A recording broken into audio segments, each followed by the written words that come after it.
2, 1. Press the button. Welcome to Force 13 Extra Live, and we are about to embark on another recon mission into Cyclone Freddy. For those who are new to this is intended to be kind of like a faithful recreation of what you might see if you were a recon pilot heading into the storm in a Cessna Citation CJ4 here. We're currently at La Reunion. Nice weather here. It is mostly clear skies, a bit of cloud to the north, obviously to do with Cyclone Freddy. The temperature here tonight is 30 degrees Celsius, even at this late hour, 4 a.m. local time. 5 a.m. local time. And the the current pressure here at our location is 1009 millibars. We're getting winds of about 14 knots sustained on the ground, and we're about to head off northwesterly towards Cyclone Freddy's eye. The distance from my current location to the storm's eye is 300 kilometers, so that means we'd get there pretty quickly, within the hour, and then we'll take a look around the eye. It'll probably just be dawning and getting light by that point. Hopefully by the time we get there it will be light enough. Probably will be.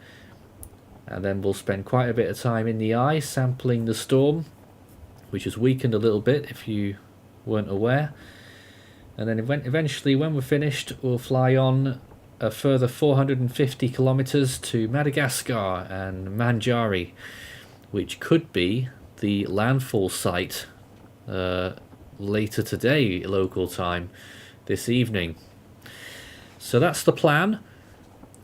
Feeling a little bit lazy today, so we're going to get AI to do most of the route to get there, and then when we are in the eye I'll start hand flying. It just makes it more professional anyway. I mean, technically you can set autopilot from literally the moment you wheels up. Right. My name's Nathan Foy here in the cockpit, and my cabin crew tonight are Charlie and Army. Hello to both of you. Hello. And Hi.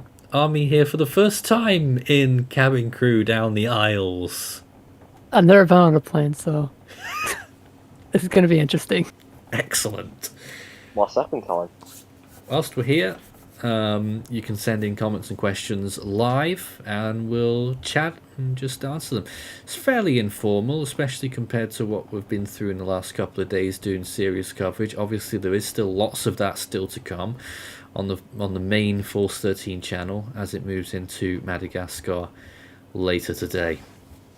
Let's get going.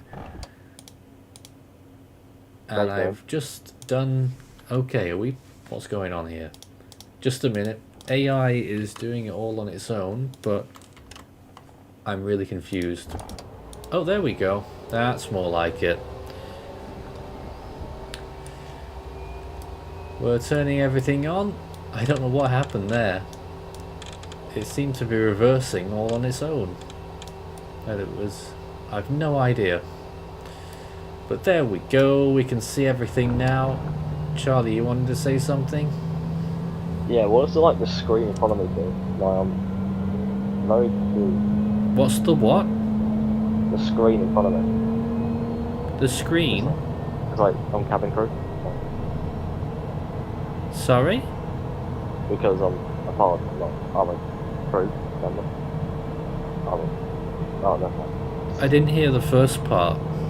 Oh, it said, what does the screen in front of me do? What screen in front of you? Because I'm in the cockpit. No, you're on the aisles. What the hell is this thing going? Oh, I'm on the aisles. Oh, I thought I was in the cockpit. No. I mean, you can pop in every now and again if you want. Yeah, sure.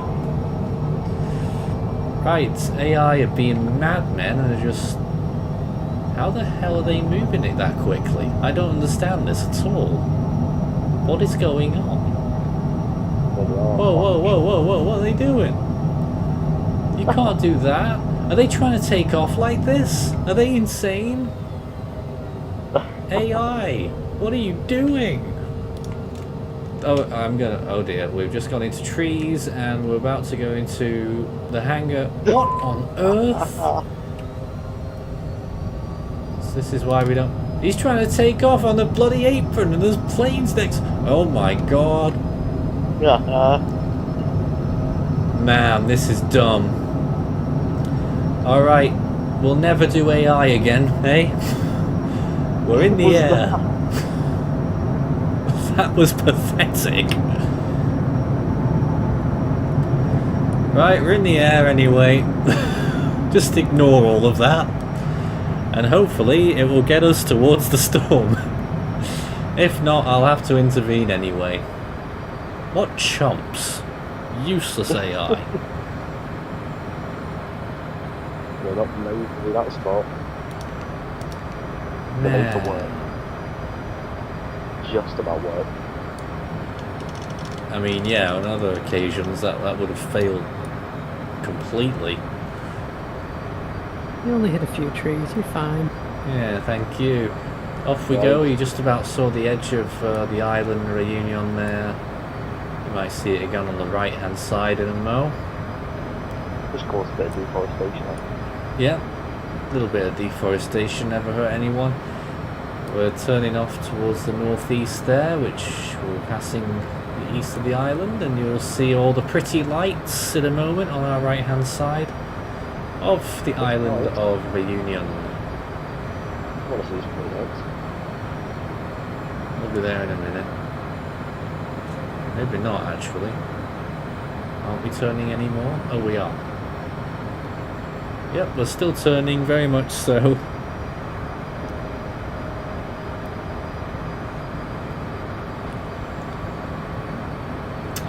Can't see any pretty... Oh, there they are. That was our bank angle. Lovely. There is the island of Reunion. Beautiful. And as you can see, quite a clear night. There are some clouds over there, as you can see, and that's in the northerly direction towards Cyclone Freddy. So, well, it isn't really anymore. Freddy's to the northwest, getting more towards west-northwest. You would see more clouds on the left-hand side, but... And that's how good the flight sim is. Simulates the light pollution there. That's the only reason you can see those clouds. Wow.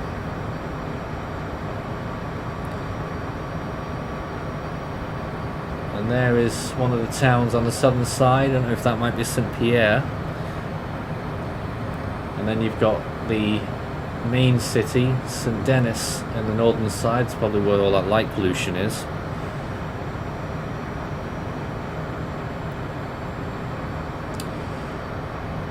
So the first part of the trip takes us 150 nautical miles to Antol, and by that point we're just near the edge of the storm's eye when we get there, so it really won't take long at all for us to get there. We're going up at a decent speed, and I don't even know if we'll be at cruising altitude by the time we get there at this pace. But yeah, we're well on our way. So whilst we have time to sit about and look about and think, let's talk to Army, because we haven't heard from you during this whole storm sequence. So what have you thought of Freddy during all of this? I think it's been impressive. Like the peak it had yesterday was, or I guess it would be 2 days ago. Look at that, was really nice with the. I think it had. I saw some imagery of that real clear eye it had. It was very nice. I wish that the system would have avoided all the islands, but. Yeah.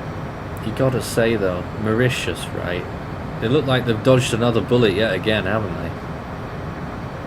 Yeah, well, this is like the third storm in the past year they've avoided. Like, I'm talking about big storms, like, 'cause I know we had Batsarai and Emnati, and now But there's so many 30. big storms they've avoided over the years. I mean, I guess that does happen quite a lot when you talk about these islands and the whole vast ocean. You see that a lot with Bermuda as well. But it is quite uncanny. Yeah, and it's also impressive just how long this trek has been. I mean, it started by Indonesia. Now we're at Madagascar. And it's probably going to go into Mozambique. And then turn. And turn back out again. That's what some models are thinking now. Yeah, if that does happen, that's going to be wild. Oh, man. It wouldn't add that much more to its life, though. Probably a couple of days. But still, might make the difference between records being broken for Ace. But I think it's in the mid-60s now, I think, in terms of Ace. At least officially. I don't know how it is in Force 13 analysis. I have to look. It might be actually a bit lower. Yeah, I think it'll be a bit lower. The JTWC, they had a Cat 5 point where it was definitely not a Cat 5. No. So that looks like the edge of La Reunion there, which we're about to leave behind and make haste for Cyclone Freddy. We'll be there, I'm pretty sure, within the hour. It's not very far, as I mentioned. We'll probably start to see it on radar soon. And then it'll probably be dawning by the time we get into the storm.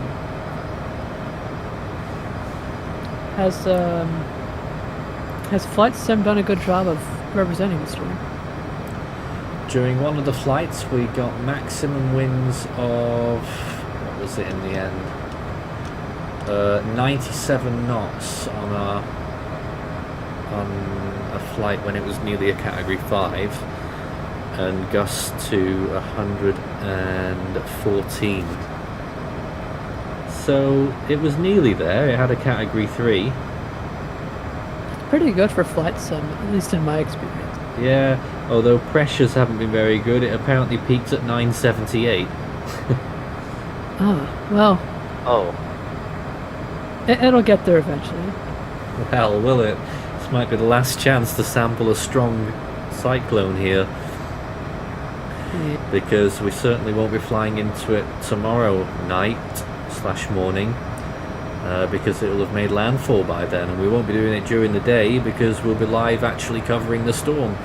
So this will be our last flight before the Madagascar landfall. And yep, already starting to show up on radar. There it is. Already a few big red balls appearing. Oh, I call them blobs. Yeah. I'm really calling them as balls, but... Well, they are balls there. Oh, no, no.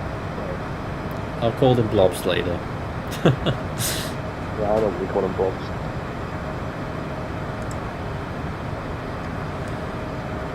Gradually ascending away from La Reunion. And yeah, it won't be long till we get there. I mean, that's actually... If that's part of the storm proper there, that's within 100 nautical miles already, so... We'll have to wait and see and look out for where the eye might actually be. It could be possibly near the edge of that radar there, nearer 200. That would make more sense. So we'll keep watching that closely. It might be able to catch the storm a bit better, because I know it's gotten a bit larger in the past day.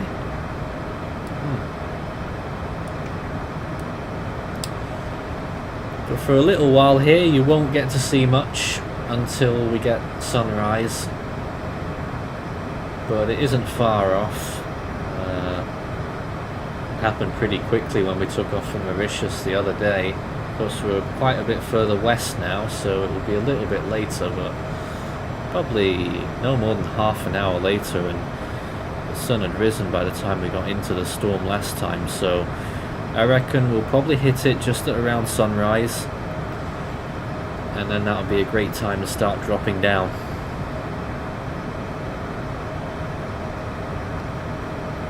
Get into the globs. Yeah. Quebec Storm Tracking says, will you ever give Tune 9 a name?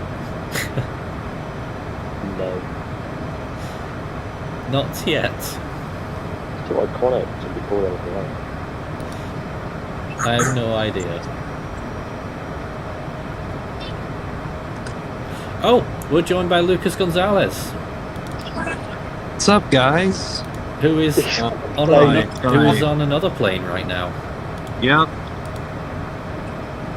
Where are you? Huh? Where are you? I'm in Detroit, getting ready to head home. Right. I also just realized that we're actually right by the tower. Yeah. I can see that on your webcam. Sadly, we can't show it on the stream because I'm not geared for that for this. But it's nice to hear from you. Just felt like calling you guys before I take off and head home. Absolutely. And what have you been doing over there? Just celebrated my 19th birthday yesterday, which was an absolute blast. Yeah? It's fun. Very nice. So I hear that you guys are going live, are you? We are currently live. You are on the air on Force 13 Extra. Oh, nice.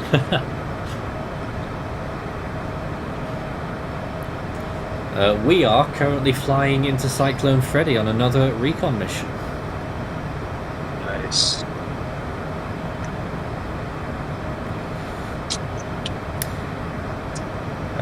More comments here. Hurricane Discussion says Freddy is moving north of the JTWC forecast, likely due to Eyewall replacement cycle wobbles, and that dry air is killing both eyewalls, so probably means that Freddy won't re-intensify before landfall. That's their take on it. I think it's not doing as bad as you say, but we'll see.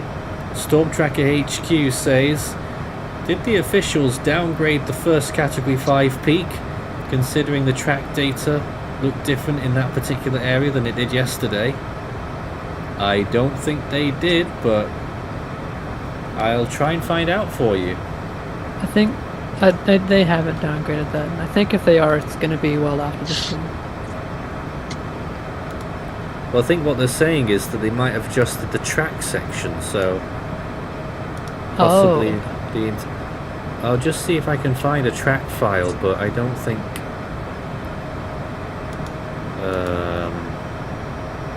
I'll take a look for that. We can multitask whilst the AI is in charge, can't we? So I'll go and have a look.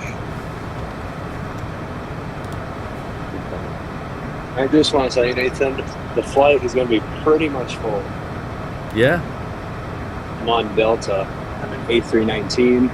It's a beautiful cabin. Fantastic. Watching Sonic the Hedgehog 2 is one of my favorite movies. Oh.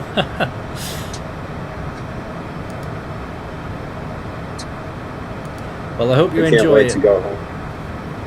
It's going to be a fun flight. Flight time is estimated to be 2 hours and 49 minutes, and there's going to be a bit of rough air, like about an hour into the flight, but we're going to be like beneath it, and it's expected to be pretty much smooth the entire way. Yeah, well, that's a nice length, really, kind of flight. I mean, when we went to Detroit, flight time was only just 2 hours because of the tailwind, and this time we're going to be in the headwind, so... Yeah. It does slow things down. Yep. It's going to be a fun flight. Looks like we're getting a bit of turbulence here now as well, actually. Oh my goodness. Being a bit bumpy. Even though we can still see the stars out there. Well, we can.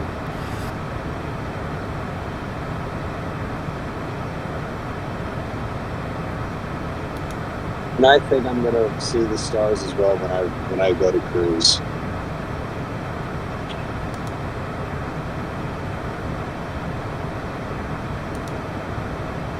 Right then, I'm gonna head off now since we're gonna be pushing Sure. back very shortly. Best of luck then. We just saw a lightning flash ahead of us. Oh goodness, Yeah. that sounds kind of alarming. No, I was just learning. we're used to it. All right then. Yeah. See you soon Anyway, thank you guys. then. Thanks for joining us. That was Lucas Gonzalez, headed back to Houston. No good. Hello? It was rocky back here in the eye. I can't hear you over the engines right now. No.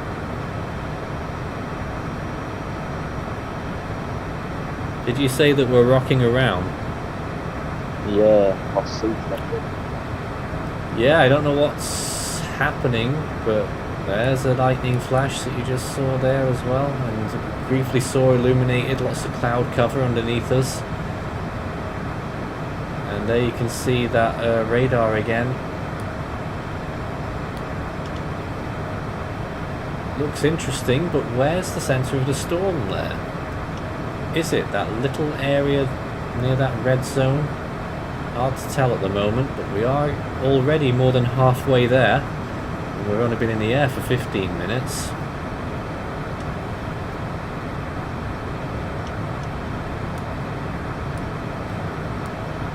Oh, just got another flash there.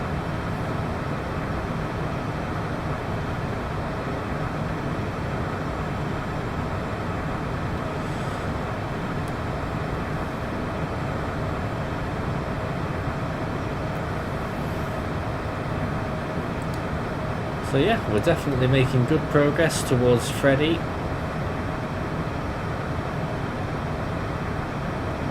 And it is looking like... oh no, not yet.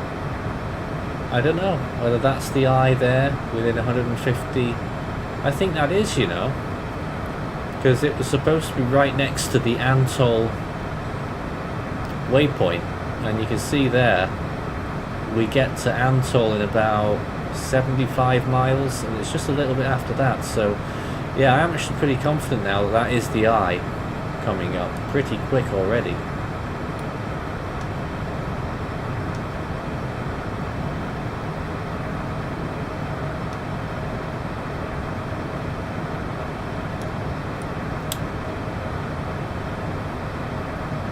We're gonna keep going up for a little bit though and hover around. Just to try and wait a little bit more for daylight so that we can get a good view.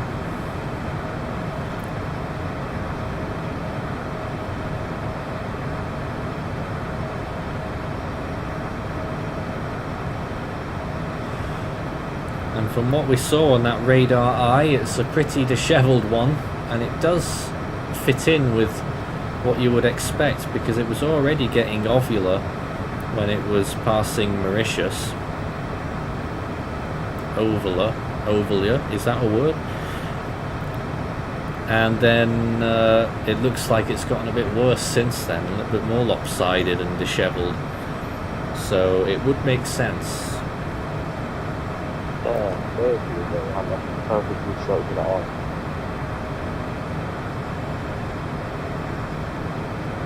Still being rumbled a little bit. We're at 36,000 feet right now. That's quite high.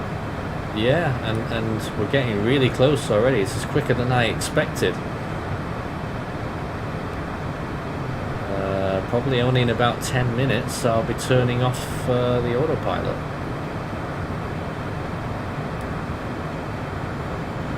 You know, that autopilot that took off through bloody trees and runway and apron and cars.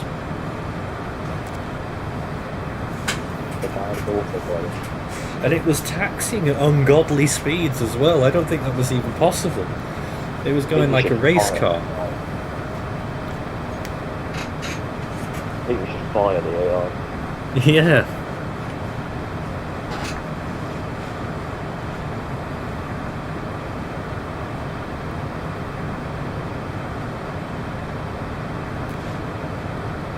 But yeah, getting quite a bit of lightning.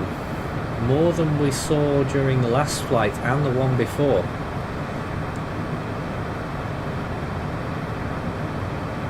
Now usually, a lot of lightning in an eyewall is signs of intensification. We're still in the outer areas right now though.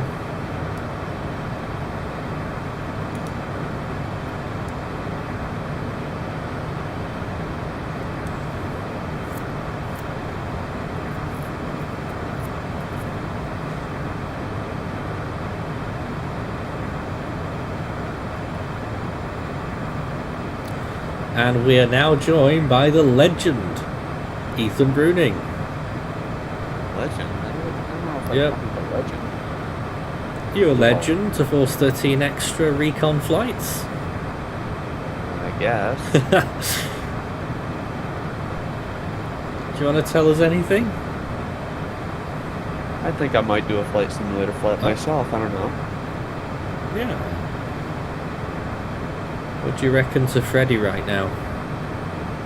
Weakening very slowly. It's I still am trapped right now. it's still going to be a major when it makes landfall later today, I'm sure of it. Yep. And a lot of models going for slight rebound in intensity just before it makes landfall, right? I guess. I don't know. A lot of them were.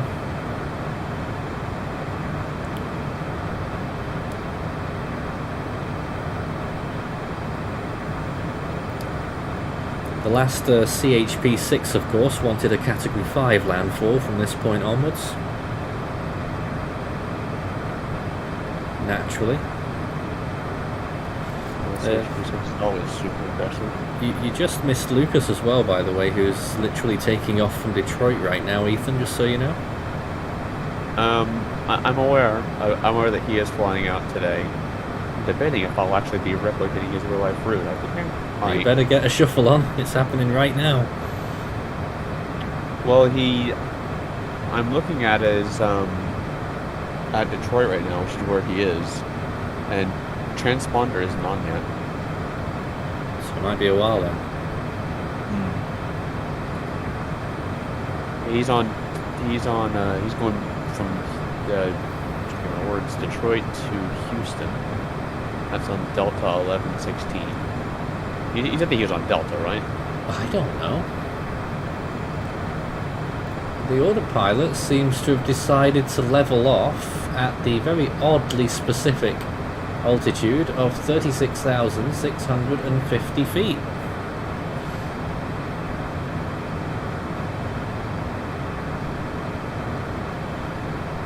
Interesting. I asked it in the flight plan to go higher, but okay. Just get with the AI. We are getting very close to the eye of the storm now. It's just about 60 miles away.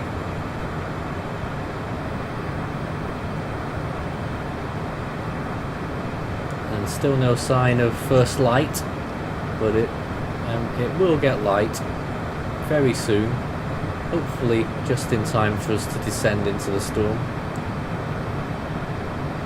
I mean, we will fly even if it is before dawn into the storm, but it would be nice if we could actually see what we were doing. I'm sure we'll see something, especially later on. Yeah, so it looks like that Lucas is going to be in the air for about 2, almost 3 hours.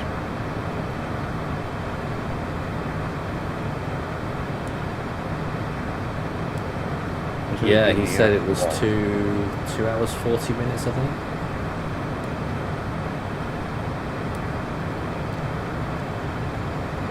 He'll probably be down before I am, actually. And then you're going to be in the storm for that long? Well, the whole flight usually takes over 3 hours. And where are you flying from and to today? We took off from La Reunion and we're going into the storm, and then we're landing at Mahanjari in Madagascar, which is the possible landfall location. I doubt there's any webcams over there. You know what we could do? We could just plop my engine, which doesn't have a cockpit, on the coast of Madagascar there and have our own webcam. Not sure how well that would go, but full of ideas.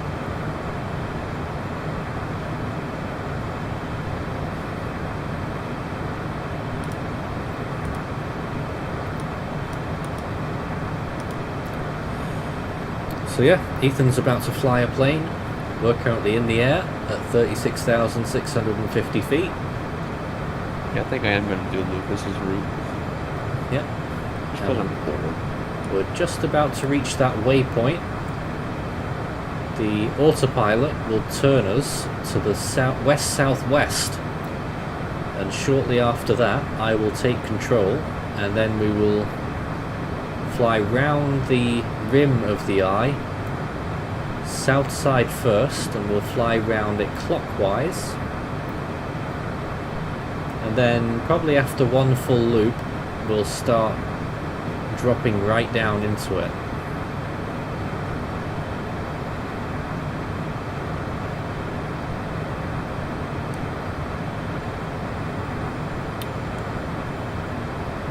But yeah, we are still waiting for first light, and we'd like to see the eye properly. Here we go, there's AI making the turn right now.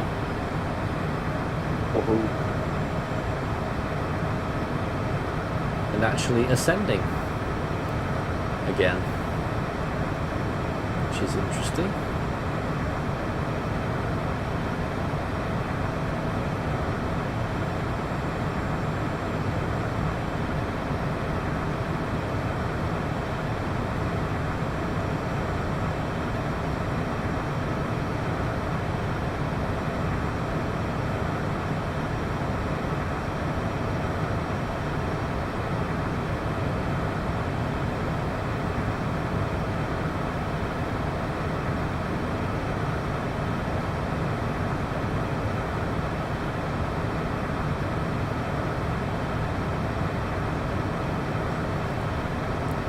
It actually didn't turn as much as I thought it would. No, there's more turning that's going to happen here. We're still facing just north of west, but the flight plan will take us south of west, so I don't know.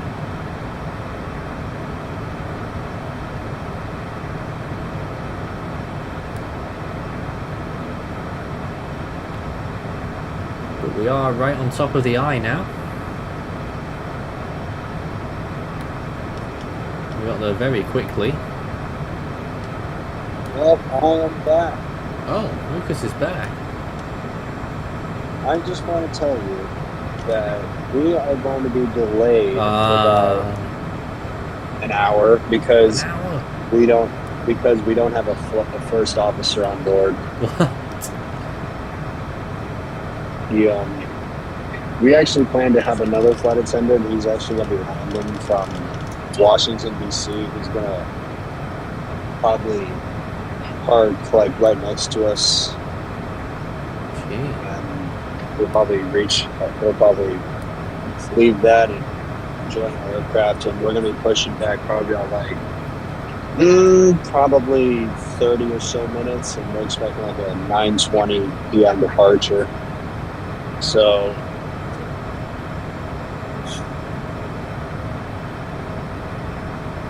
unbelievable. Yeah, you can't be pleased with that. I'm not pleased at all. Besides, this is probably my first time getting delayed on a flight. But hey, at least I got my movie to keep me in company.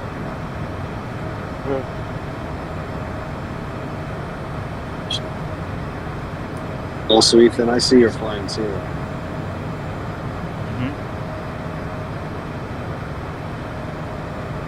I guess where we're flying to. Where? Oh, let's guess. Indianapolis? No, this is actually the same flight that Lucas is taking. Detroit to Houston? Yes. Same gate and everything. Same I'm at gate gate. A67. I'm at gate A67. That's where we are.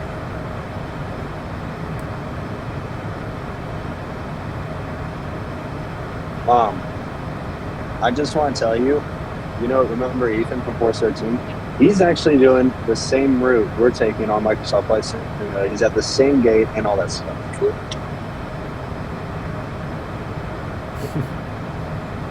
What? Nothing. And the same aircraft. Ethan, same aircraft as well. Yes. And airline. Mm-hmm. Obviously. Oh my god. Let's go.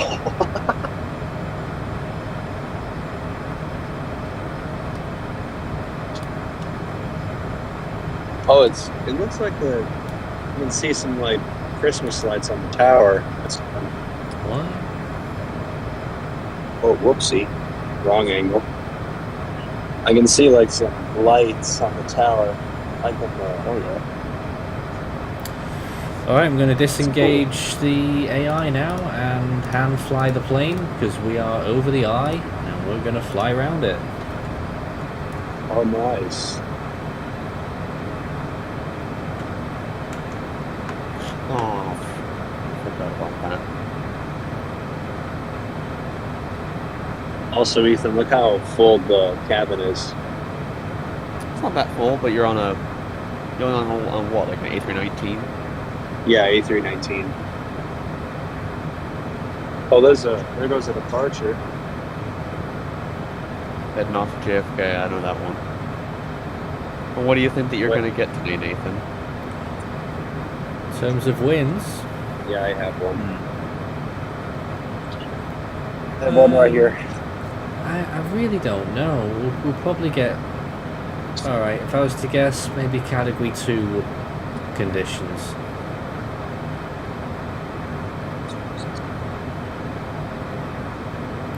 That's what we got last time out, didn't we? Wait, where's that one? Yep, you're right. Ethan's going to JFK. It's another A319. And it looks like it did a parallel takeoff of the 717 that's going to Chicago.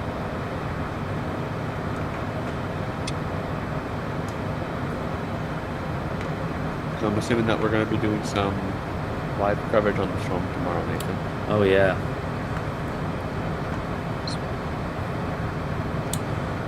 Quite early for you guys in the States though, possibly, especially if it keeps going ahead of schedule. We might be going live at about 9, 10 a.m. Eastern time. Holy cow. You think you're going to go live that early? There goes another one. It's currently expected to make landfall at around 16Z. yeah, that's 11, and we like to do at least an hour beforehand. 16Z is pretty early, isn't it? There goes another departure. I don't know where that one's going to. That one's going to Atlanta. Alright, executing a turn right now because it looks like we are just south of the eye, center of the eye.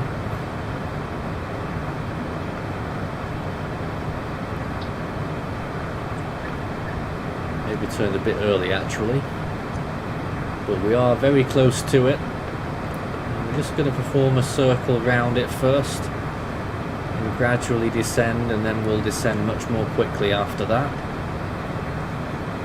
So Ethan, look at what I'm watching on my PTV. That's a good movie. Yeah, it's one of my personal favorites. I watched it on the flight to Detroit. That's Sonic the Hedgehog 2. Yep. My favorite character is Tails. I can't get enough of Tails. He's so awesome. Also, I just want to tell you, hopefully they do not go ballistic during the flight, but there's actually some toddlers on board. Oh, God. That can't be good. Fingers crossed that they would not babble during the entire flight, since it's almost a 3-hour flight.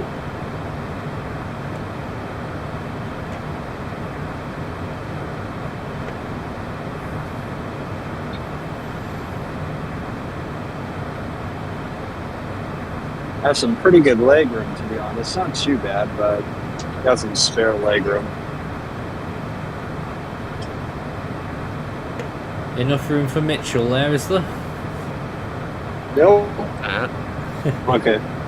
Look at how much leg room there is. And for a tall person like me at 6'3", it's not too bad leg room.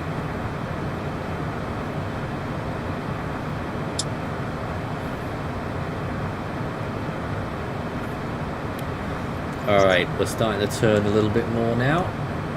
Looking down, we still can't see anything. Don't have light yet. But it's not far away.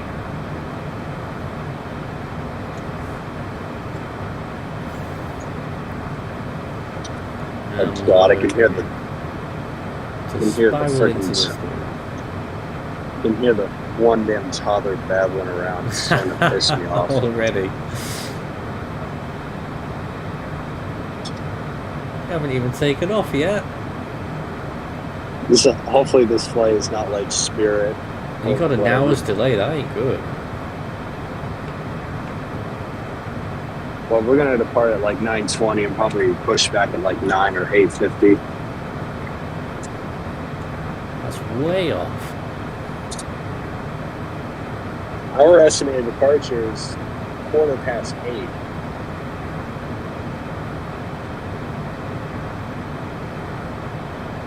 So we are way behind schedule. Yeah. Only like a 45-minute delay.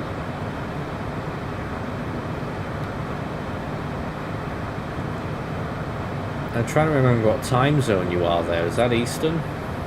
Yeah, it's Eastern.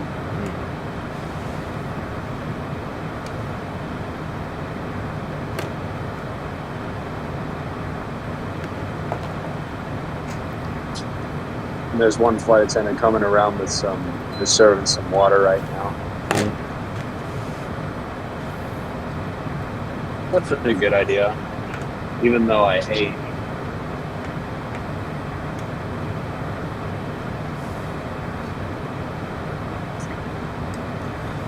We are slowly descending into the storm, 38,000 feet. What was your max altitude? Oh yeah, we got to 43.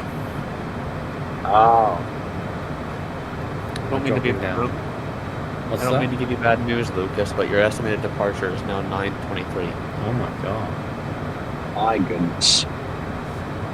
He's not going That's anywhere. even- That's even goddamn worse.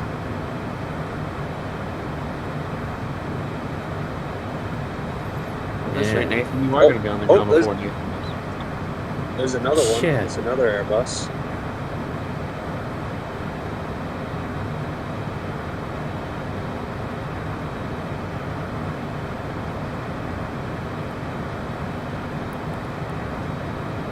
We're still keeping up that gradual right-hand bank. We're just starting to turn towards the east now. Well, actually, we're still facing north at the moment.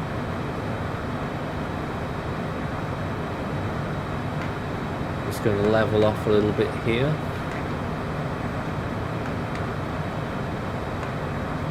Whilst still descending bit by bit. Just dropped below 37,000 there. There you go, you can see first light in the distance on the right hand side, so yep, it will get light soon, don't worry. We'll be able to see what this storm is made of.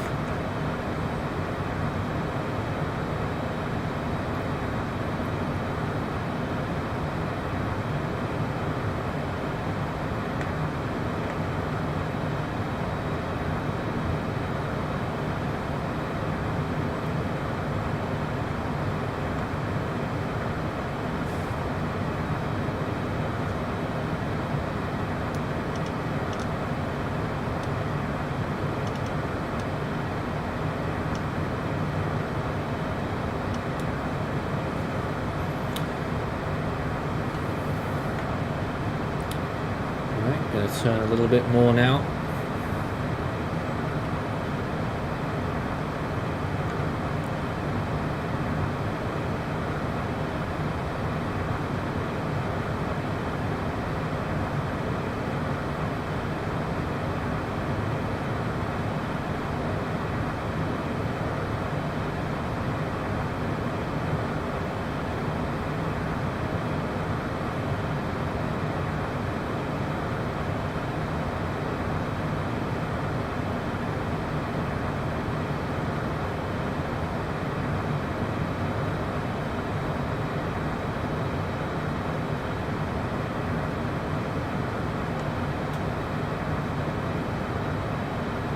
Well, this is quite boring because I can't go anywhere unless I make a route change.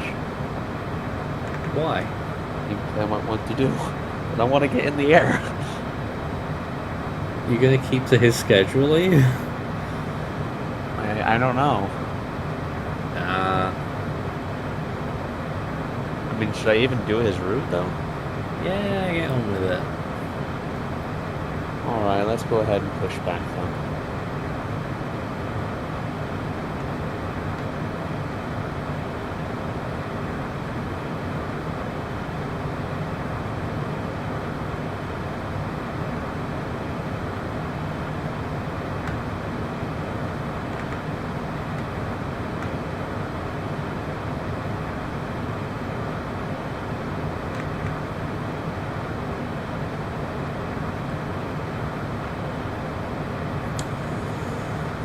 Certainly in the upper levels, it's indicating that this is a very elongated eye, and it's got a massive elongation to the western side by the looks of things.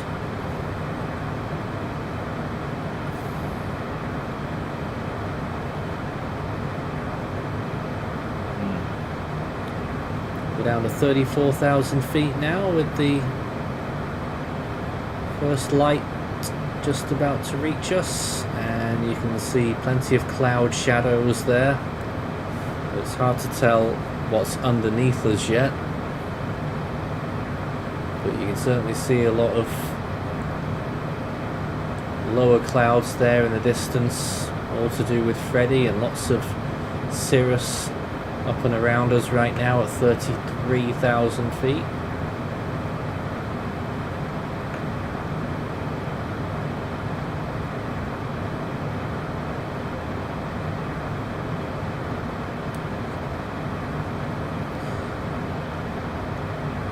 Yeah, it really looks like big elongation east to west. East to west, that's interesting.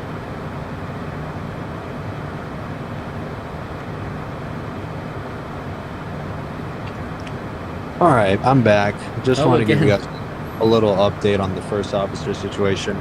He did pull over into a gate, and he's, as soon as the deplane thing happens and all that stuff, he's going to make our way to our aircraft, and we'll probably be on our way in the next probably 10-15 minutes.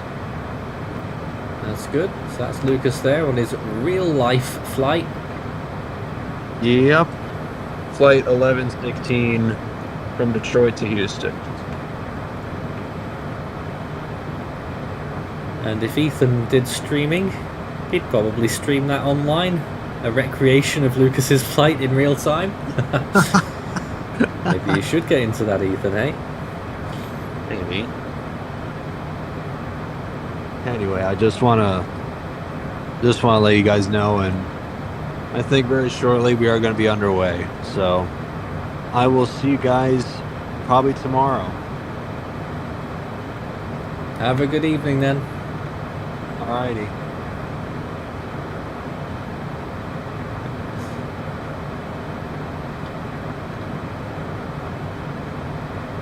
I'm also gonna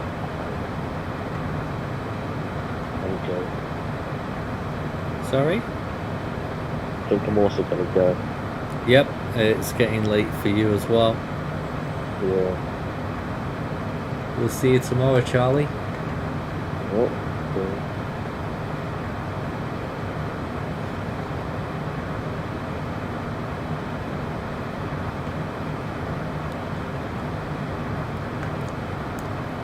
So yeah, starting to get light here at Cyclone Freddy, and you'll be the first to see what it looks like in the daytime.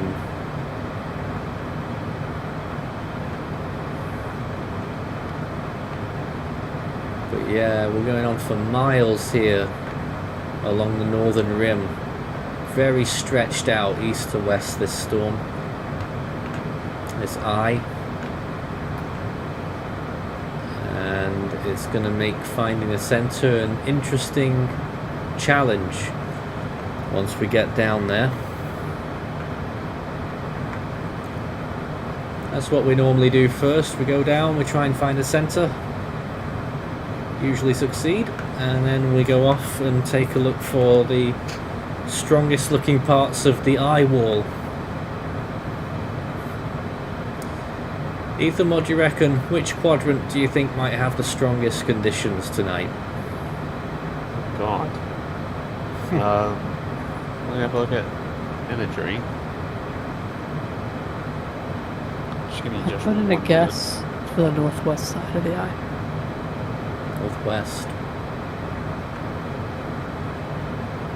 I'm gonna have to go with southeast. Completely opposite.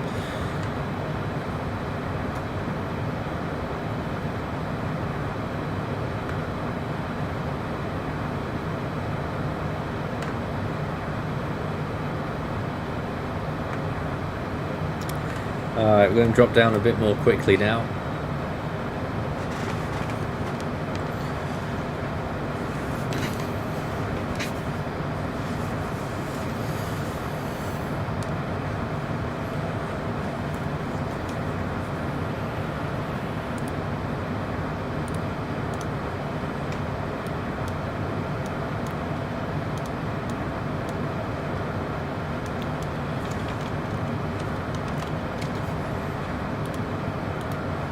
And just a reminder, this will be our last flight into Cyclone Freddy prior to the Madagascar landfall.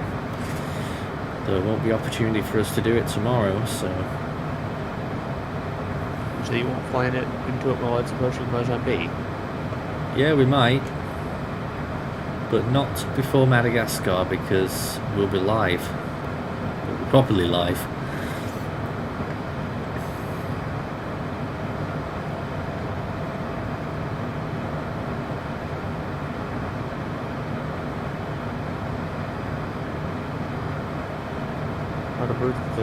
That by midday tomorrow here locally, this one will be inland.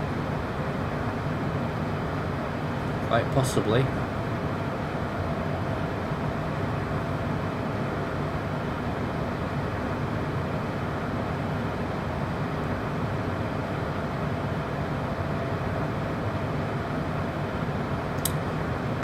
Still 27,000 feet up here.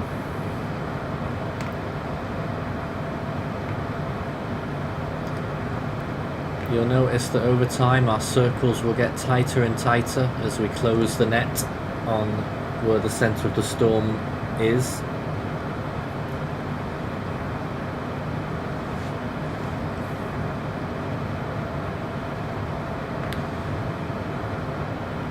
Although, I just should mention, this isn't how the real Recon do it.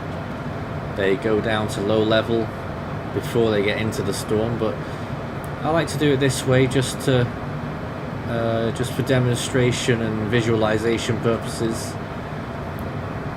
Fly up over the storm, into the eye, and then drop down. Right down to the center, very low altitude, just a few hundred feet. And then we look out for the harshest areas of radar. And then sample some of those winds.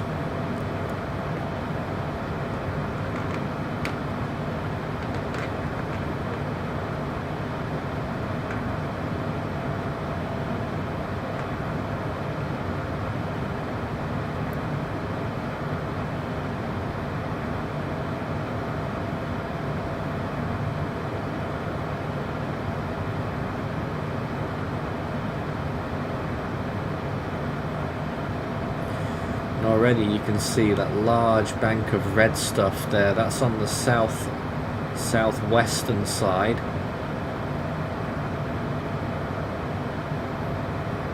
That's the most interesting looking one so far.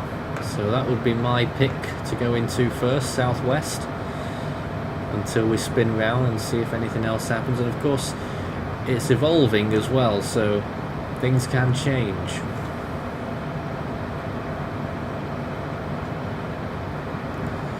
How would the two of you right now describe the storm's inner structure?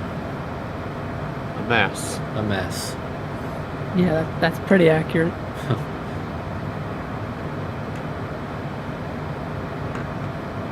So we're talking about the Eyewall replacement cycle, which started just when it was leaving Mauritius. So what are we up to with that then? If we could be more specific, what's it up to? From the last microwave pass I saw, there was, I think, a huge opening on the south side. Wow. Like the outer Eyewall that was supposed to take over also broke apart from what I can see. Oops. Now you only have a couple bands that are probably very strong, but they're fairly small and they're kept to the northwest side of the eye. Alright. You might just be about to see the lower clouds there in front of us as it starts to get lighter. So yeah, we'll see a lot more soon.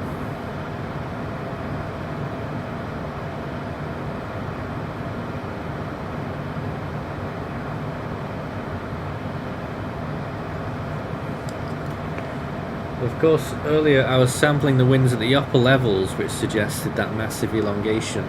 Things could be different near the surface. We'll keep monitoring the wind patterns as we get further down. But I'm here at 22,000 feet and I'm pretty sure I can still see the horizon. Certainly plenty of stars. So there's no towering clouds out there to the southwestern side. There's a lot of heavy stuff on radar there.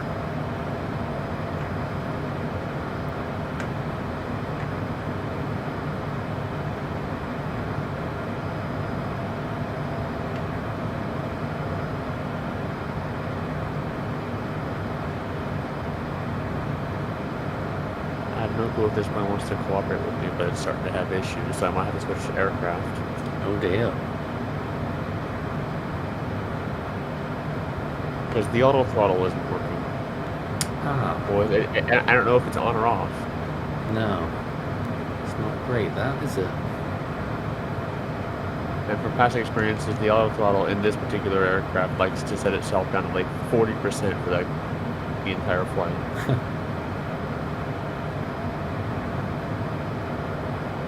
Which 40% for cruising is not the greatest plan.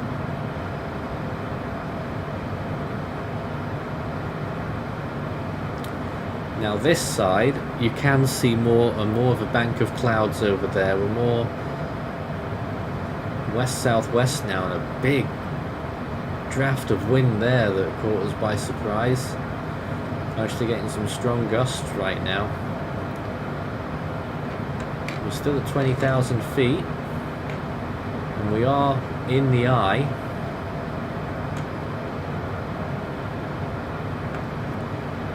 But yeah, there's definitely some taller clouds there. Let's just look left again. Oh, well, yeah, actually there is a big bank of cloud there too, but you can see a big opening over there towards the sunrise, towards the southeast. Big open gap.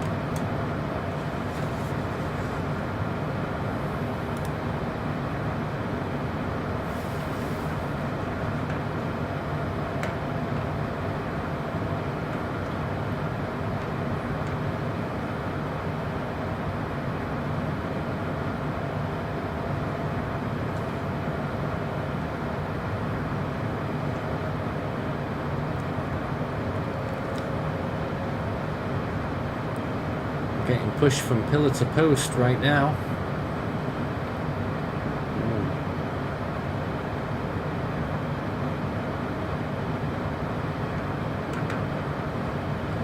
just had a quick shift in winds as well, actually.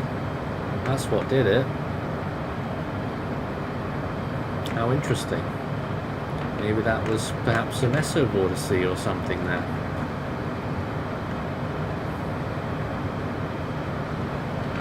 And we're into some rain now. Still at 17,000 feet. Must have run into one of those clouds.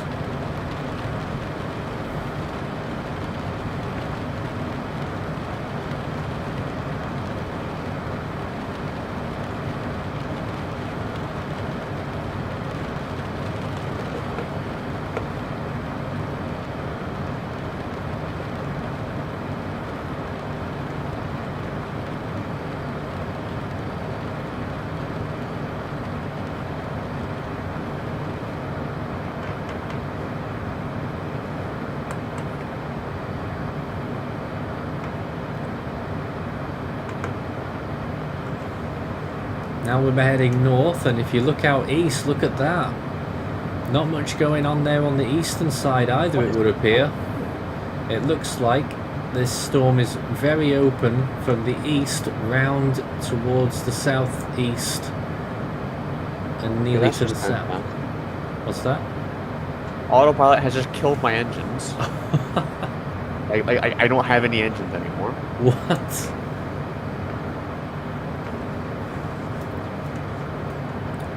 Is everything okay there, Ethan? I don't have any airspeed. And we hit the ground. Oh my god. Ethan's had an accident, everyone. Shame we didn't film it. I will result to one of my real life routes that I've taken. The stupid thing didn't want to work. This is an idiot. Now we're starting to see a lot more of the clouds nearer the surface, but yeah, hard to miss that massive gap there that's open from the east round towards the south of the storm's eye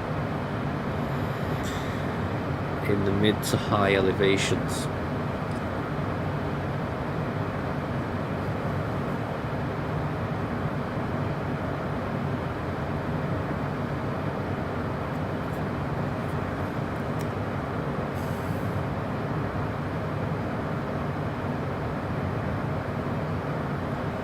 (15,000 feet),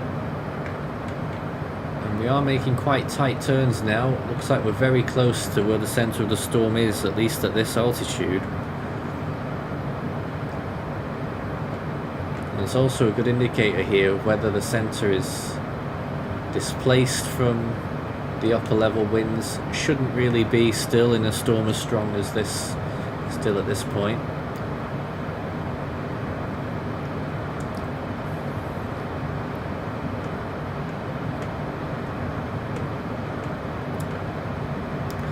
But yeah, clear view there towards the southeast, just how open that area is. Then you look round to the south, in front of us, that's the south side. A lot more cloud built up there to a much higher elevation. And it's still a bit dark on the western side, we haven't seen much yet, but I reckon it's probably quite full of clouds there too.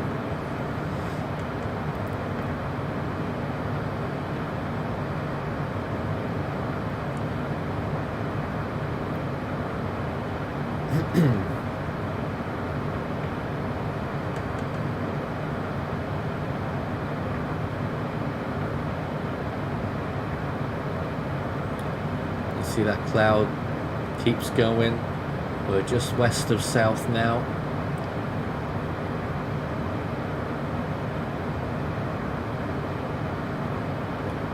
It's looking very brutal on the radar on that south side. It certainly looks like that's the area that we're going to really investigate as soon as we've got our pressure fix. I think we're going to head into some more clouds here now.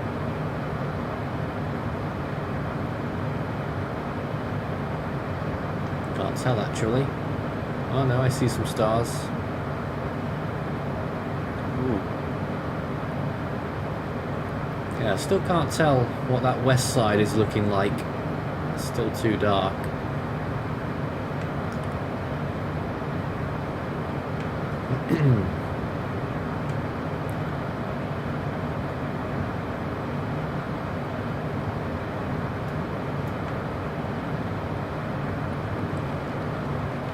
into some more rain now.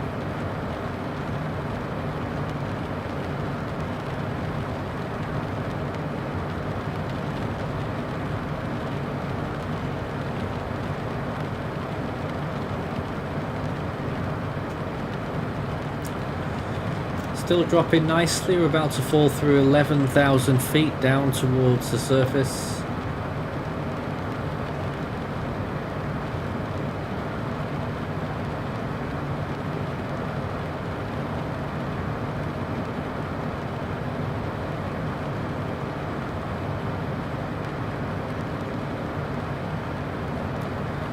A few big red areas on that northern side as well are just coming into view on that radar.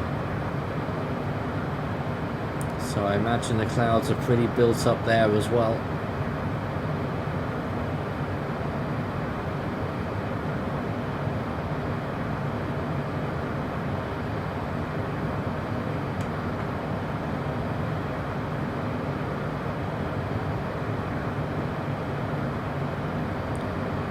I'd get caught in that as well if our turning circle is too wide.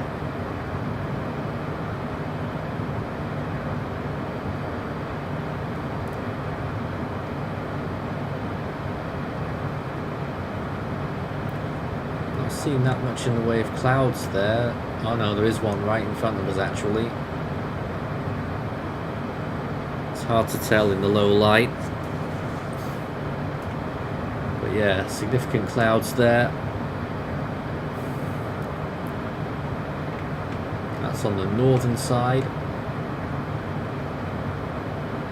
We'll try and avoid those for a little bit longer. And then back towards the eastern side, which is very open. Another look here. You got a much better view now of what the eye looks like from within. Certainly not a stadium effect anymore. It's a very messy looking eye.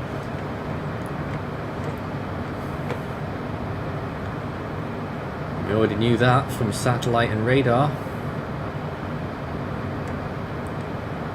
We're now at 7,000 feet, so that is actually the water underneath us. I thought that at first that was a cloud bank, but no, that's the water, so it's very calm at the center here. Very calm, there's no clouds at all. Not even little ones, it's not a clouded center. Ooh, that's good. Yeah. Is it daylight over here yet? It's just coming. We're nearly there.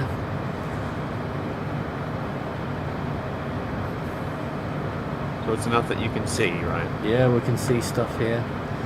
And we're going to try and make a pass now towards the center of the eye.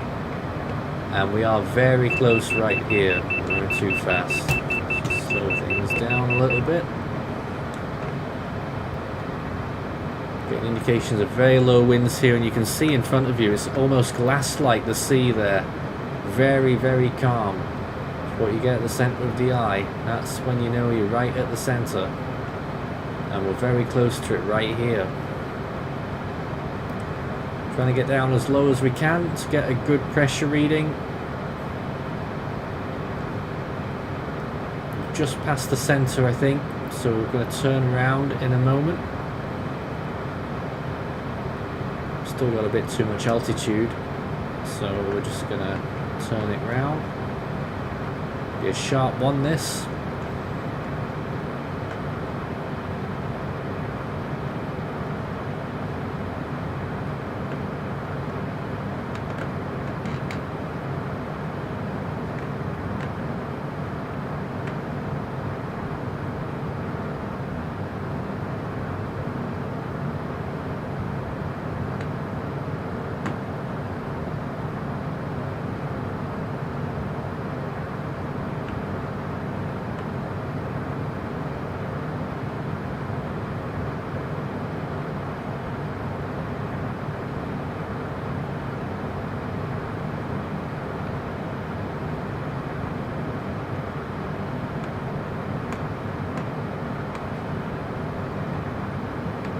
Very, very close to the center.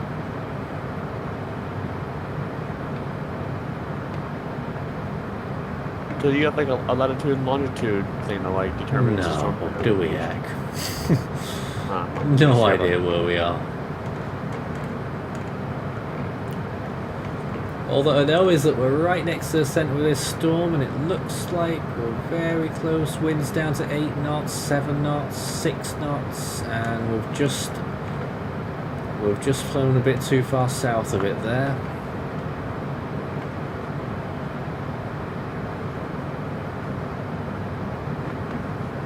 But it looks like we're going to have a pressure in the low 980s.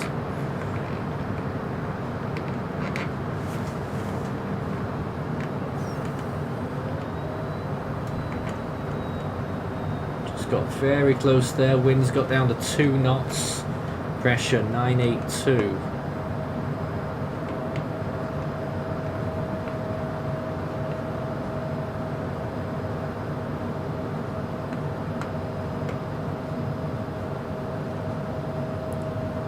Trying to see if it'll squeeze out another millibar or two.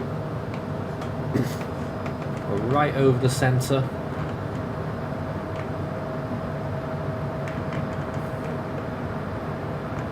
Oh, wow. We went right over the centre there. We got wind speeds down to 0.1 knots. As it turned right round, we got a pressure of 982, and that's near the surface, so 982 is what it will be. Now then, time to go and find some strong winds.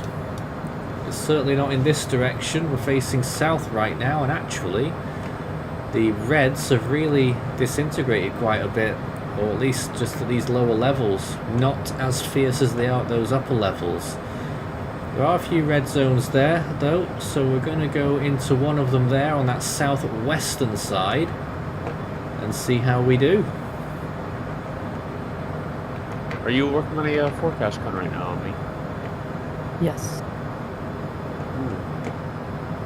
I know that you've really been enjoying making those recently. And that's the Force 13 main team, working as hard as ever.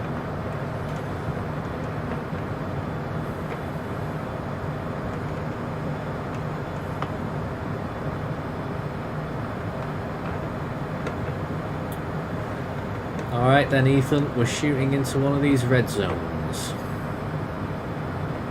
That's a lot. And it's still quite dark, so it's a bit unnerving.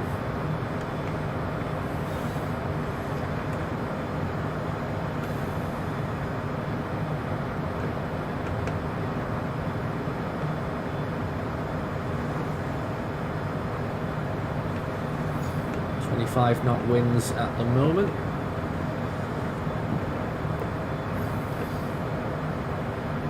Still not yet in it. So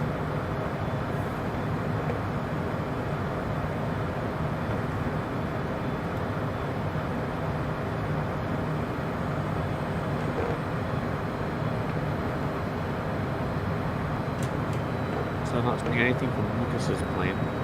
Yeah. On that, a shocker. Yeah.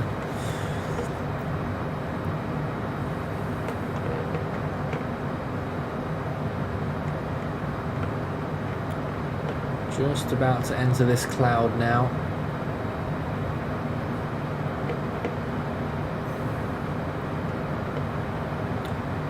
Certainly can't rely on visual cues yet. Its visibility's still very low down here. And here we are into the rain now. We're at 1,600 feet, varying quite a bit up and down.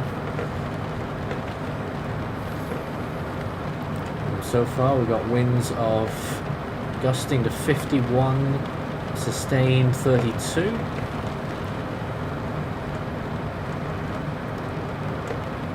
And quickly getting higher now, sustained 41, gusting 61.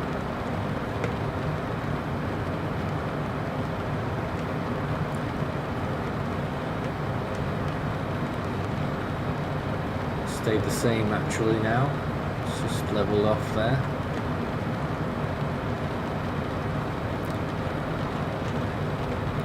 Just entering that red zone now.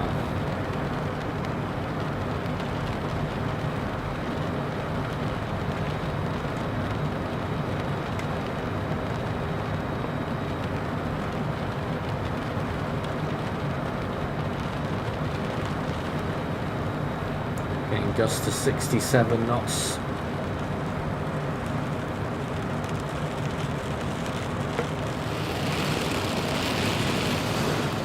Alright, we've arrived. 72 knots gust, 75. Sustained now 51.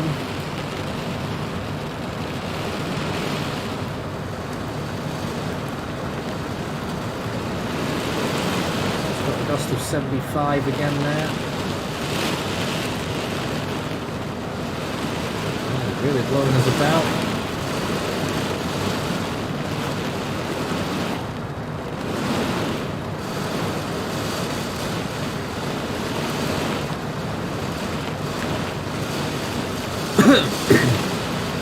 On me.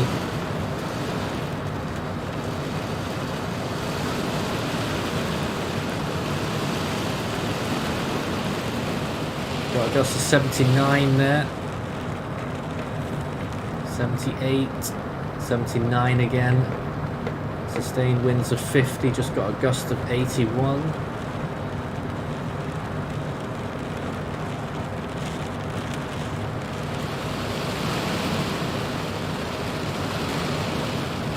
Short gap in the rain there. There'll be another short gap here as well. In a minute.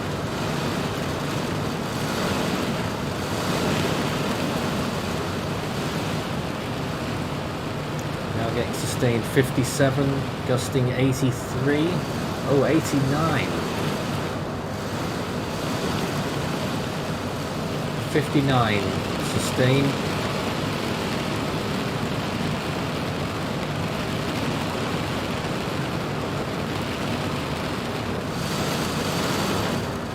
A little bit too low there.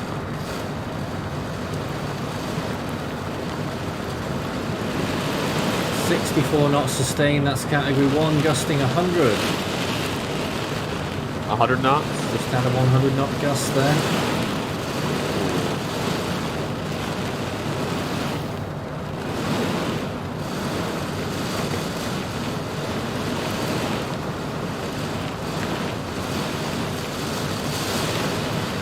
Now got 66 knots sustained.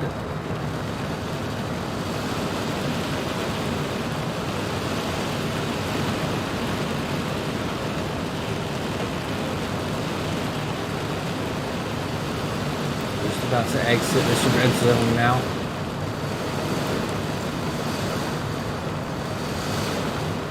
So far we've had sustained winds of 66 and a gust of 100. We're now turning towards the southeast because there's that big red area there. Really big.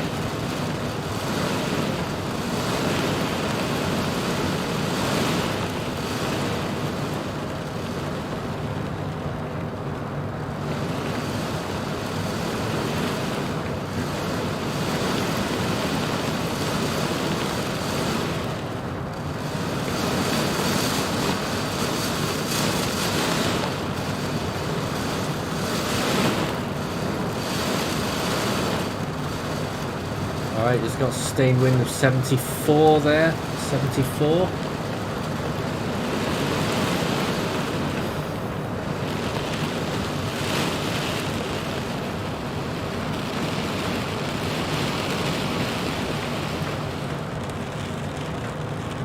We're out of it for the moment. There's the eye over there, the water underneath us. You can start seeing the water now properly. And now we're flying headlong into another big one. Big red area just coming up here. This could be nasty. Ooh. Hope you don't crash. Stop it. Bad, Ethan.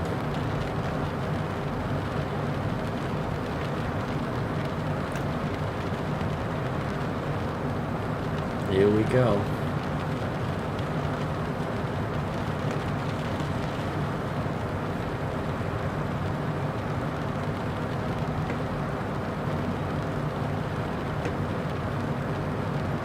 Still getting 73 knot gusts even outside of the rain.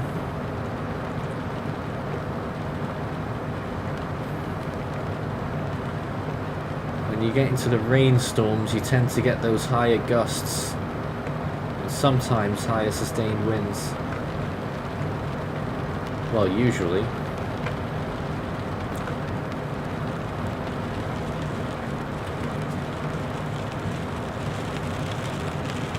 Right, here we go again.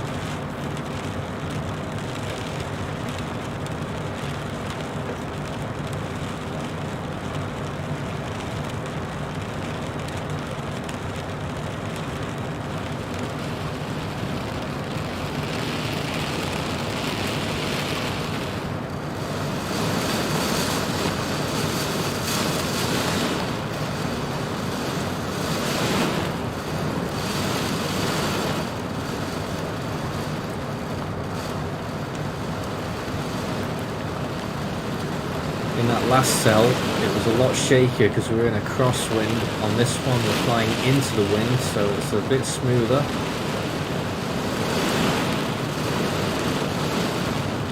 "70 knots sustained, gusts in the 90s.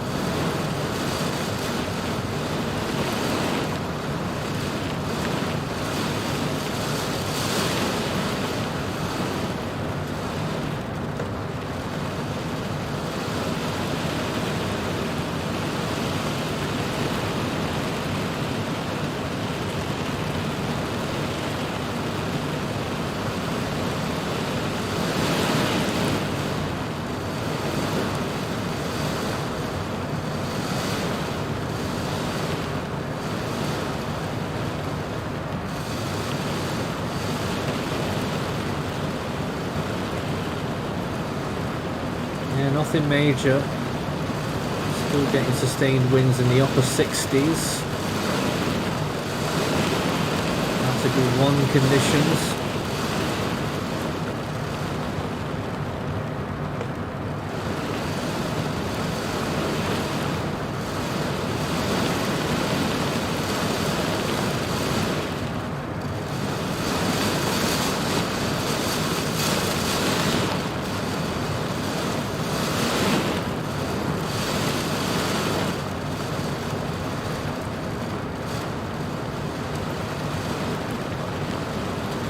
What's the maximum you got so far, Nathan? Maximum we got was 74 knots sustained and a gust of 100.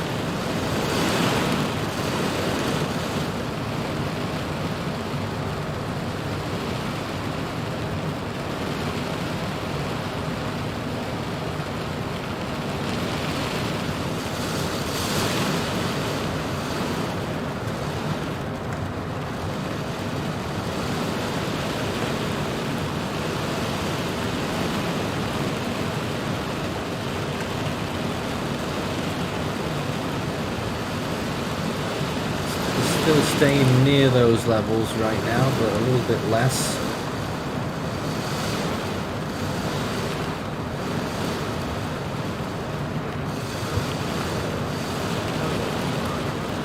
Ooh, the wind's moving around quite a bit here now. We've got Jonesy on board with us now. Oh, hi. You're live on 413 Extra. I can barely hear you, sorry.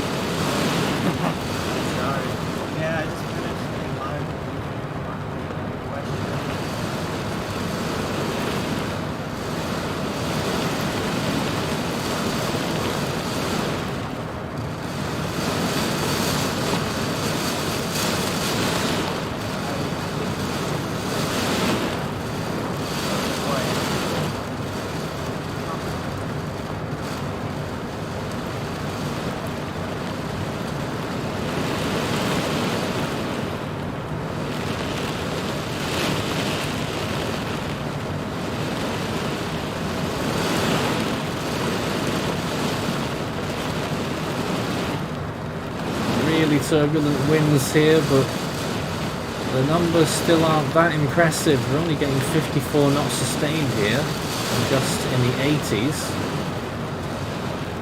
We're about to emerge from another cloud and enter yet another one, a much bigger one, even again in Cyclone Freddy. Live Recon on 413 Extra right now. Jonesy, I know you were saying stuff before, but apart from the first God's sake. like 4 words. I didn't hear anything else because this flight is pretty loud and your mic was very quiet. Yeah, sorry, but my mic is quiet when it's not. It's a bit better now. Yeah, it's very quiet. It's reasonable about the amount of distance. I don't know why it does that. I think it's your distance. Regardless of the fact, I did finish up a live briefing over the U.S. channel. Right. We have a significant winter storm shaping up over the next couple of days towards the upper Midwest and Great Plains. And at the same time, it actually might be bringing an ice band, get this, all the way from Nebraska to the northwest part of my state in New Jersey all at once. It's going to be a cross-country storm. That'll be a big part. Is that severe weather there? Winter weather. Winter weather from Nebraska to New Jersey. Possibly, yeah. More interior. Going to be upper Midwest, up the Great Plains, and as well as interior east. I know there's a big area of the extreme risk on the WSS 9 in Minnesota right now. That will be for this upcoming system. So it's very interesting to see what happens with it. At the end of the briefing, I did drop a link to this.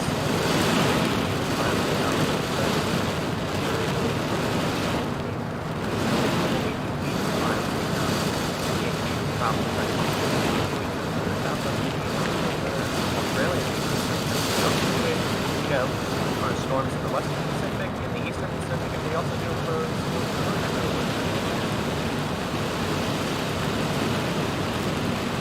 Well- Flight Sim refuses to cooperate with me today.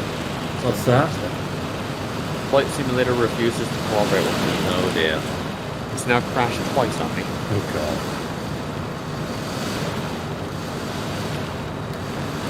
So in another big area of rain here, we've got sustained winds, still quite low, only 50 knots, gusting to 78 right now.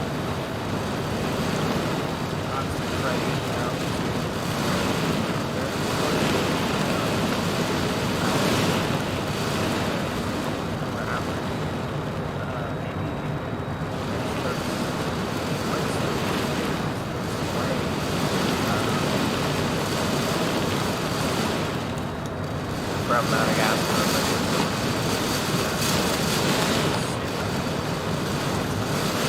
I'd say probably about 24 hours, we'll be seeing a landfall on Freddy, and it is moving away from Mauritius and Réunion and moving towards Madagascar. That's right. We're in that storm now. Getting gusts up to 88 just at the moment and sustained winds of 68 just there.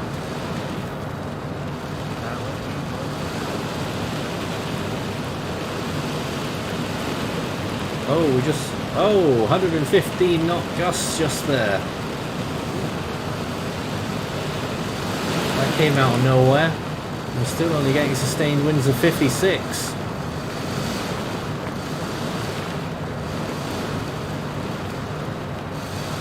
What side of the storm that we're in? We are in the south side right now.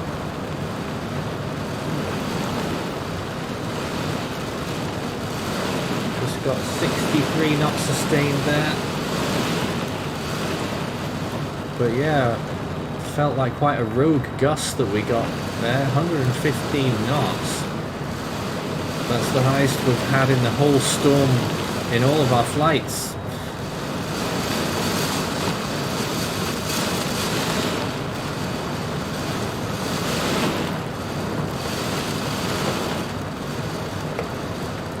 Got another 104 there, and we've now got sustained winds of 69.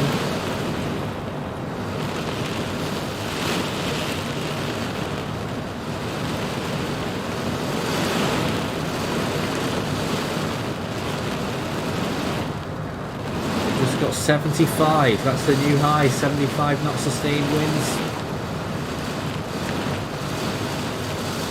We're right in the thick of it here. This is a big area of storminess.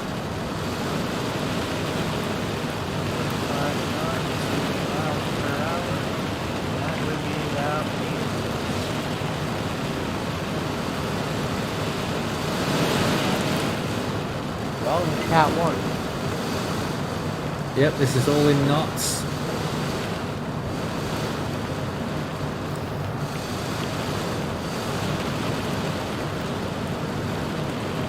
It's got another gust of 100 there. Right in this.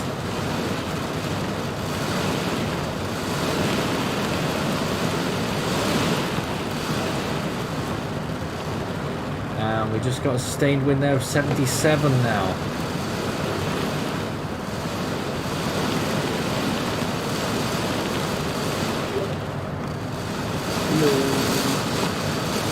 Hello Jose, you're on the air live, Full 13 Extra. Oh, really? Yeah, really. I didn't get a notification. Well, it's the end of the wait. channel. Well, they're definitely live right now, and we're here. Oh. No. Flying through Cyclone Freddy. Oh, we're getting higher sustained winds now, just had 81.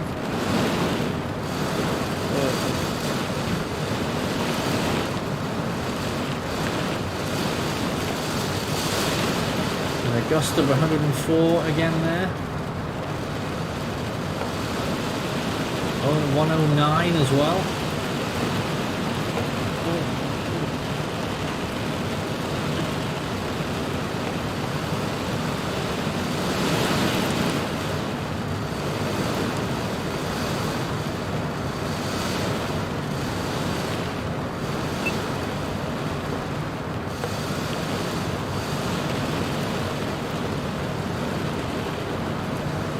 How can you see, Nathan?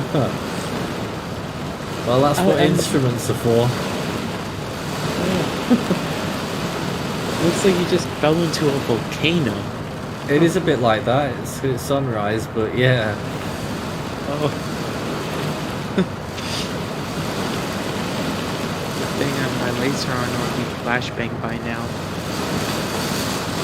Yeah, I was gonna say, I believe it is sunrise right now. Oh, we're getting some gnarly gusts there that are pushing us across. And we've just got another gust there, 114. I believe I timed the high. So a category 4 gust for the second time. But sustained winds have been pretty modest. 81 the highest so far. 81 knots, that's still category 1. Nearly Yeah. category 2. Nearly got 2, that's at 93, that's only about, half or 6 hurricane winds, yeah. That would see about 6 miles, or no, 3 miles an hour off, Yeah. and 2 knots off of being a category 2. And another gust to 112 there. Wow, we're really getting bounced around here.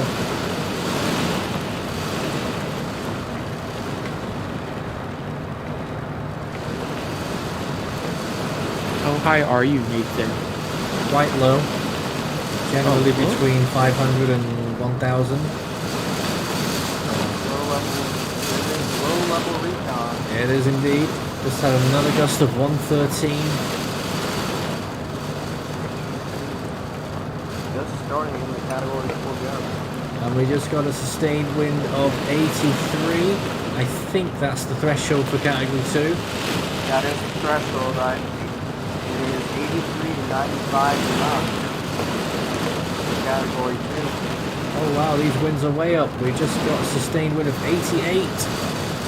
Wow. That puts us well into category 2. 88 not 2 mph puts us at 101 miles an hour. Yep.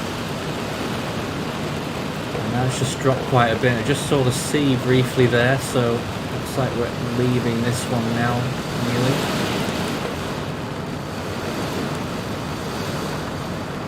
We've got another gust of 113. 111.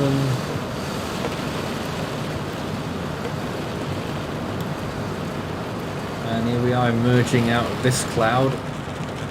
Wow, that was a rocky ride.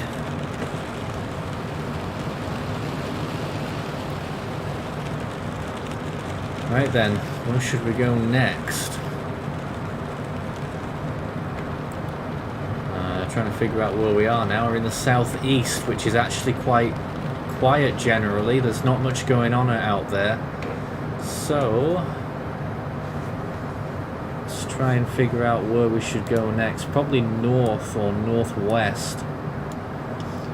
We didn't get to see the western side of the eye visibly earlier because it was still too dark. Let's just see if we can take a look out west now.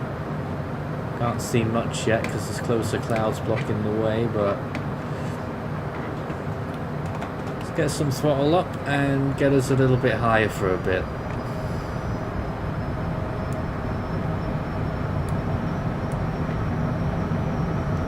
Wow, that is very beautiful. Oh yeah. My stream's a little delayed, so and we just came out of the clouds on my stream. That is a beautiful picture. Yep. Oh yeah, the Eyewall's there all around that northern and western side. It's just the southeast that's got a big hole in it. And there we are, you can see more stuff going on there on that northern side. So let's go for that now. See if we can get to that right front quadrant, northeast quadrant. See which is the strongest quadrant in the storm.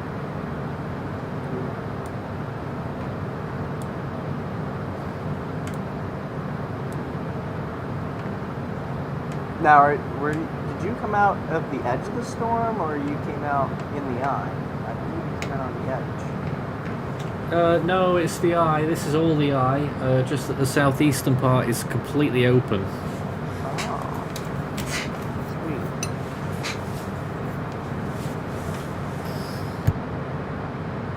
And that's the southeastern part. That's where we ended up just then.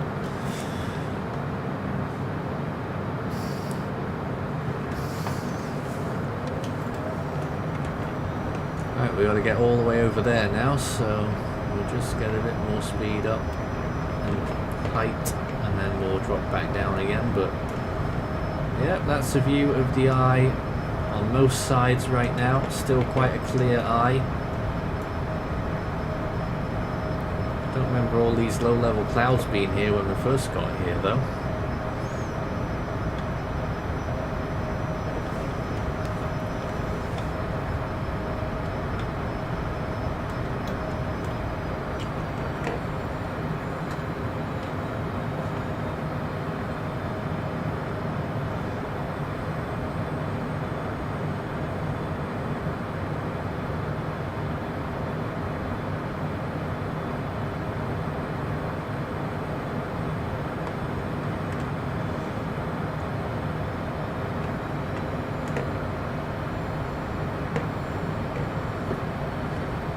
Beautiful pictures of you. Alright, well, I have to head out because I have some stuff to do. Have a safe flight on the rest of the flight simulator. We'll be fine. And you can check out the briefing that Jonesy did on the Force 13 US channel. Alright, goodbye. Good night. So that was Jonesy there. Current lead of the Force 13 US team.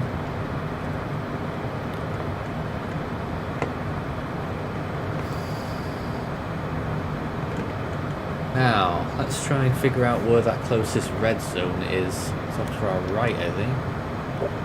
Zoom back in again. one area there, but let's go for that one just ahead of us. The one after this one that's currently located on the map. Let's drop down again. I sped up a little bit more just then, more than I would normally, just because we're being hit by a massive headwind that's taken away 80 knots of our airspeed.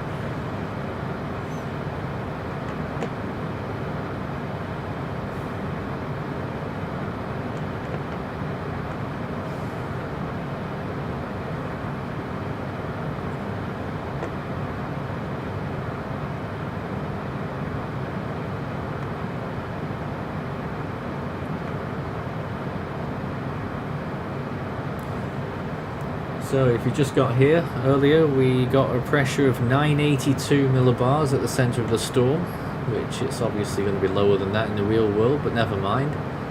So far we've found sustained winds of 88 knots and a gust of 115. It's the highest gust we've recorded through the whole storm on 4 or 5 different flights that we've done now.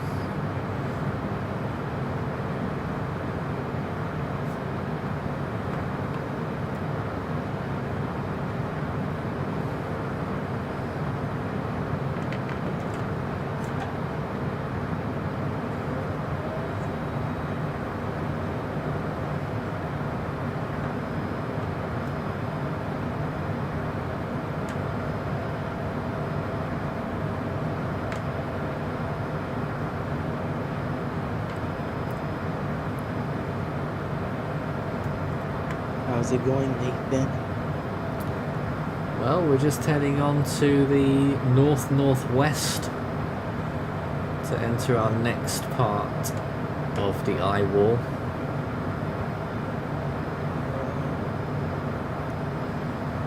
And see what we can find.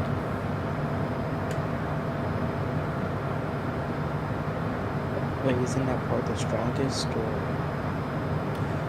I don't know yet. Let's see. I'm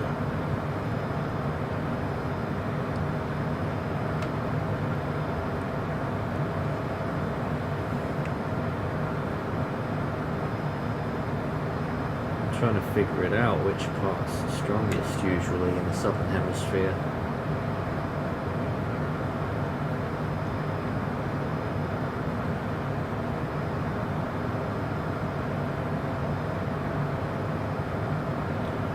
Because they spin the other way, I think it would be the southwest that should be the strongest theoretically.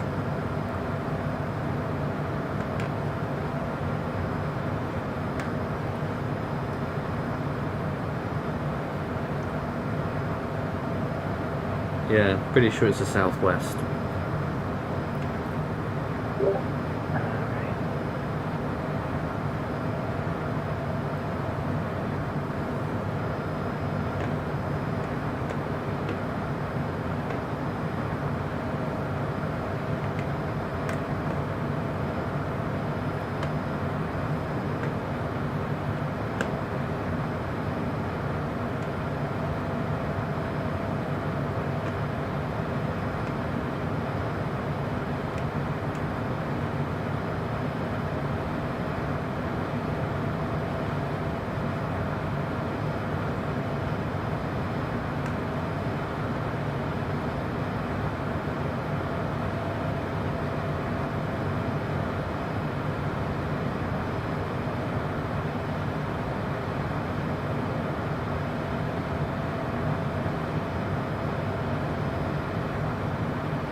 So we're still dropping down, just getting ready to drop into the next area of serious weather. Out as example, some winds on the northwestern quadrant.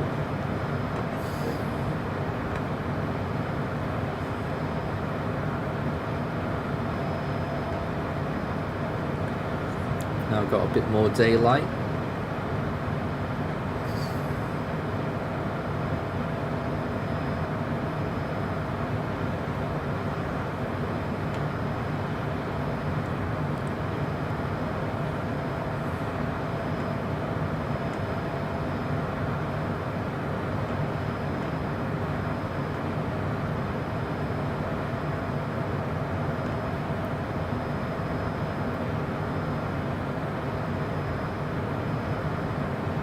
Just see in the distance, just a wall of water right there dropping from those clouds. It's just mad. So this looks pretty severe. We're about to go right into it here. Of course.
Here we go for another round. That is huge. It is big. Get ready.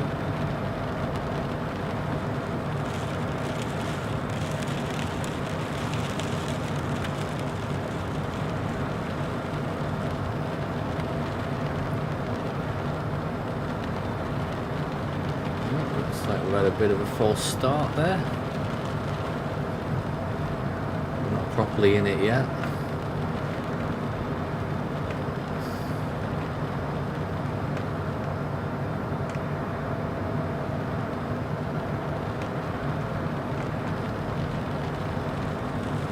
Alright, here it is.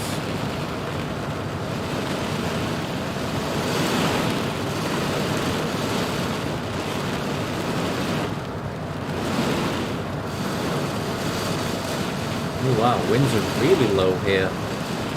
Only getting 25 sustained, despite these rain showers, and gusting to about 40.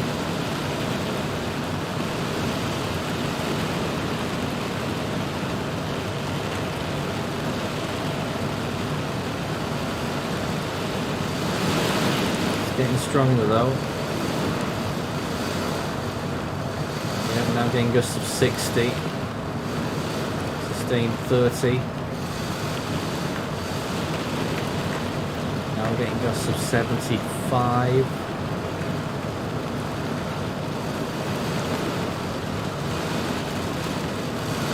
Now I've got sustained winds of 50 knots, so it's really ramping up quick.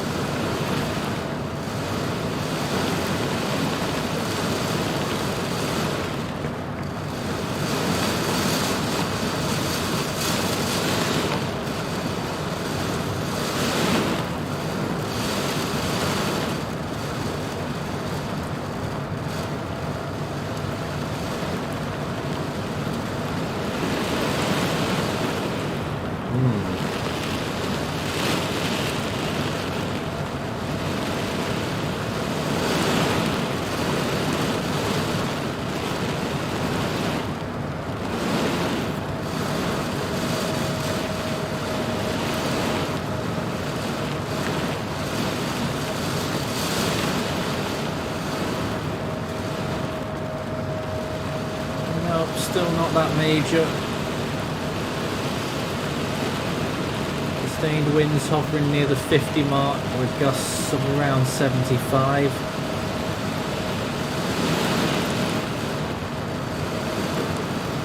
Actually dropping again a bit now. Very curious.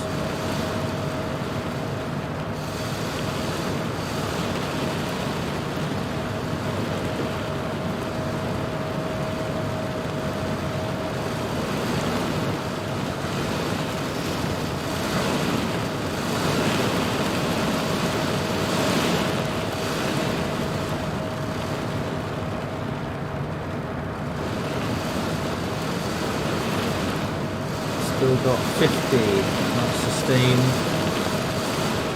72 gusts.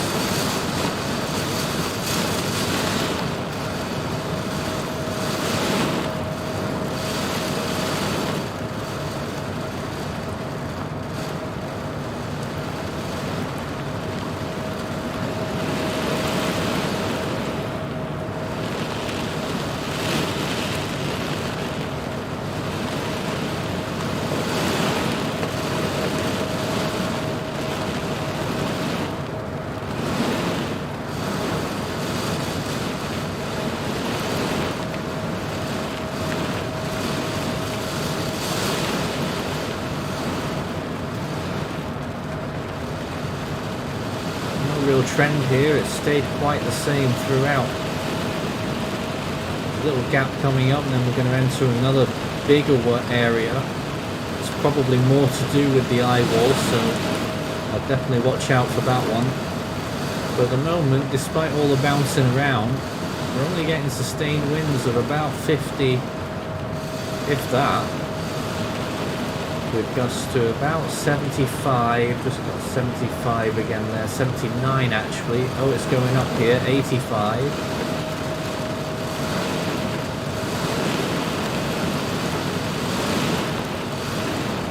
Yep, we're up a bit here, we've got sustained winds now of 61. We're really sinking the descent.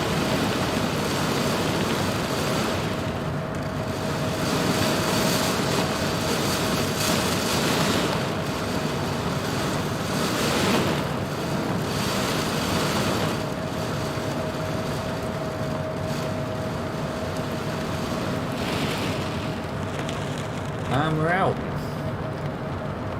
And it's the short gap, as you can see, before we enter this really interesting looking area on radar. It almost looks like a debris ball as you look at it on radar.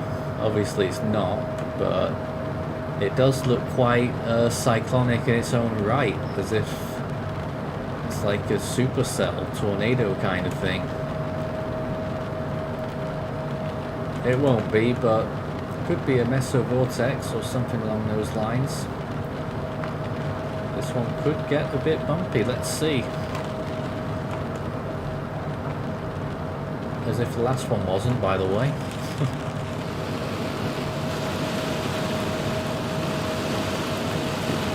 Oh yeah, we're getting much stronger winds here. Gusts into the 90s. Sustained winds, still actually quite low sustained. Oh, we're being pushed here from pillar to post now. A bit more throttle here.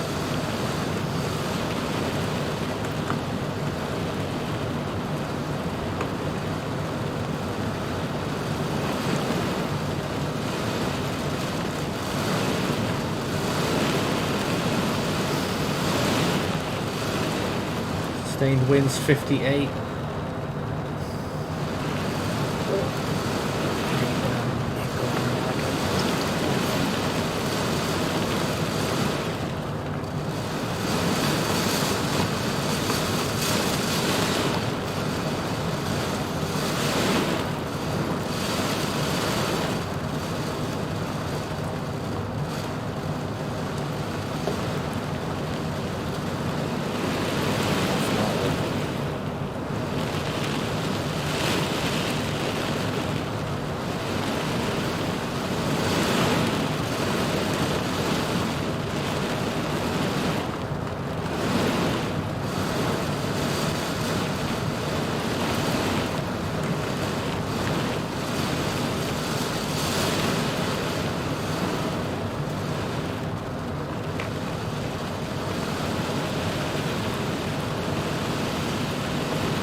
62 knot sustained winds, gusting 73.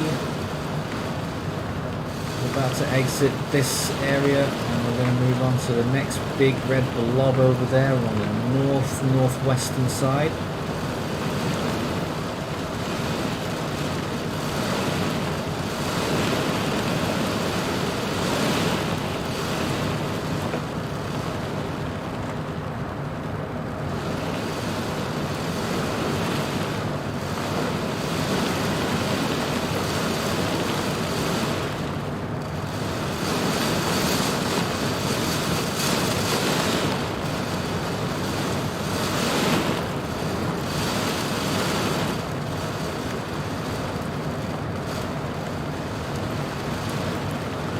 Still nothing special. The highest winds we've got so far in the storm have been 88 knots and the highest gust was 115, but nothing really special in that particular cloud. And now on to the next one. Visibility improving again. See a little bit ahead of us. There's the water down there.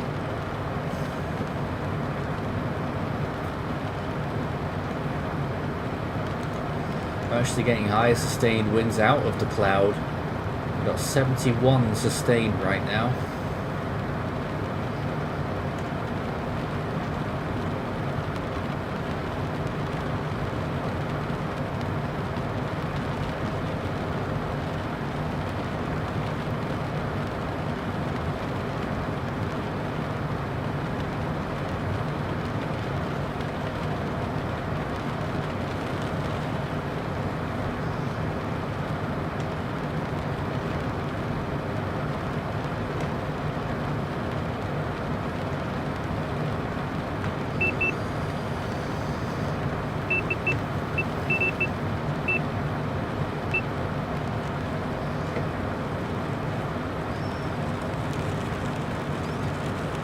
Here we go again, hitting the next area.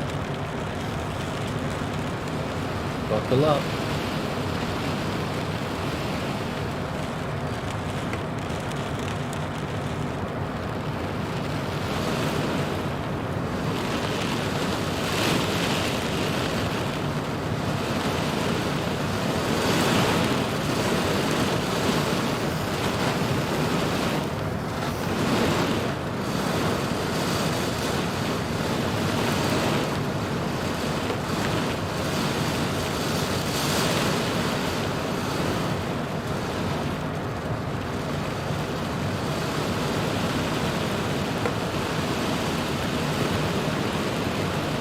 Sustained winds of 64, category 1.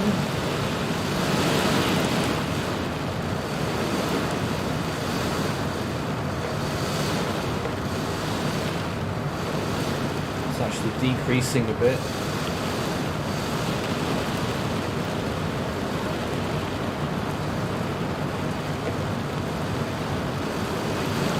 Oh, we just got a sustained wind of 74 there. Wow.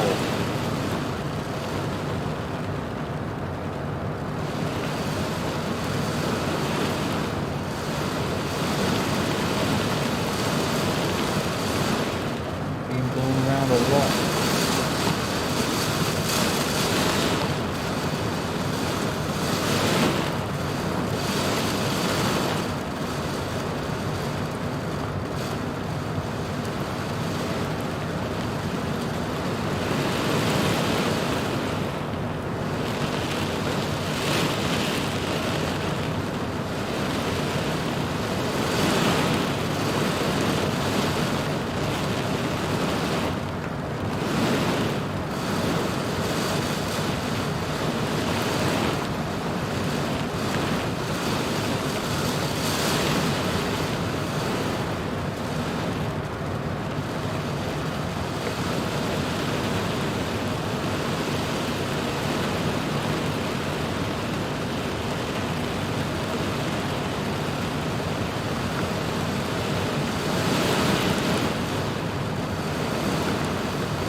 I'm now looking into another big area on the south of where we just were, still on the northern side of the Eyewall.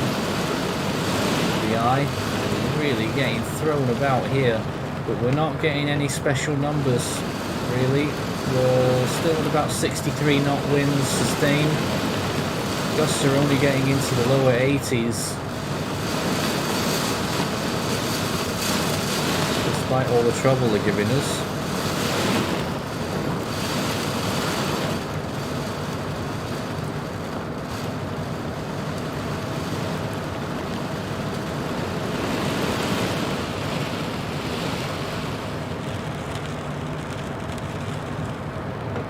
Like a very small gap in the clouds here, and then we enter our next area. Yeah, you can just about see the water.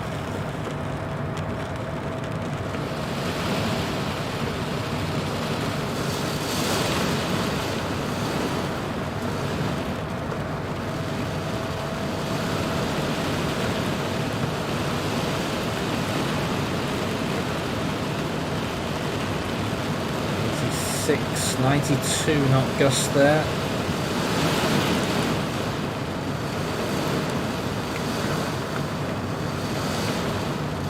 Yeah, some more heavy in this one.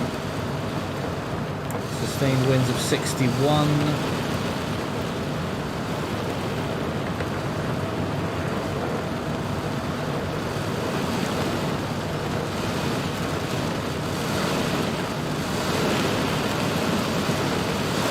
Are actually going down a bit.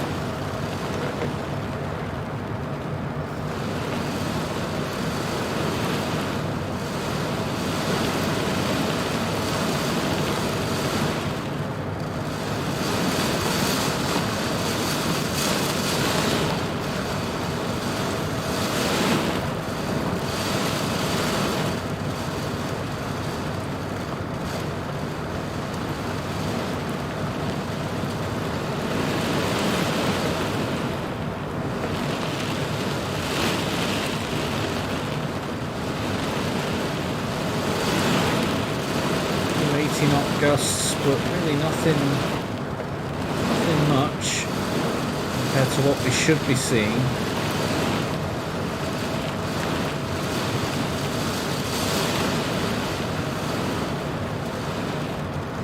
Pretty much out of this one, so we're going to pull on up out of here.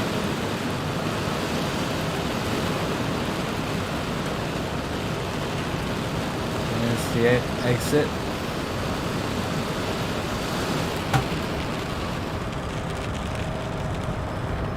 Another massive blob down there to our southwest, so let's go and intercept that one. That one looks huge from here.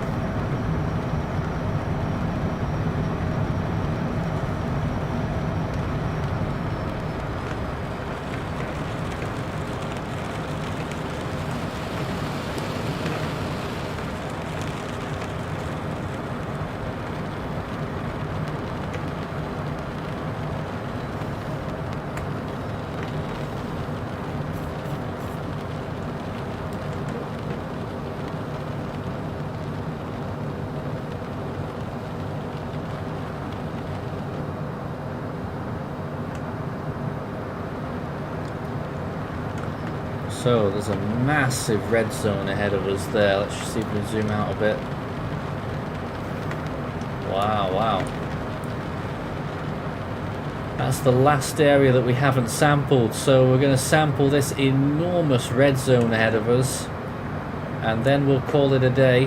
And we'll fly up to the rim of the eye, because we didn't see it earlier, it was night time. And we'll show you what the center of the storm looks like. What the eye looks like from above, get some lovely pictures, and then we'll head on over to Madagascar. But first we're sampling this massive red zone ahead of us.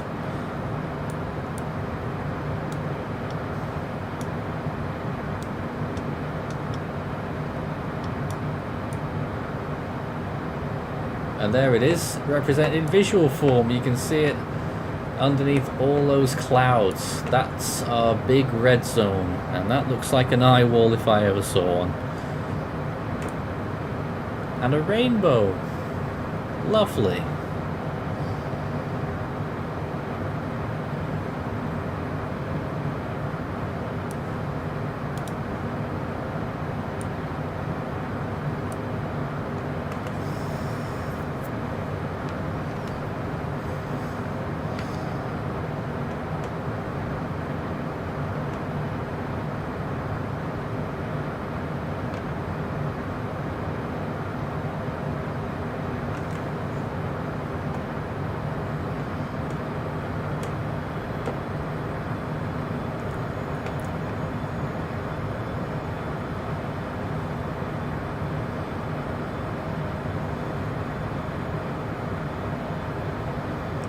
That looks very foreboding right ahead of us. This is going to be our last our last major eyewall penetration here.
Water actually looks quite calm here, interestingly. Relatively calm.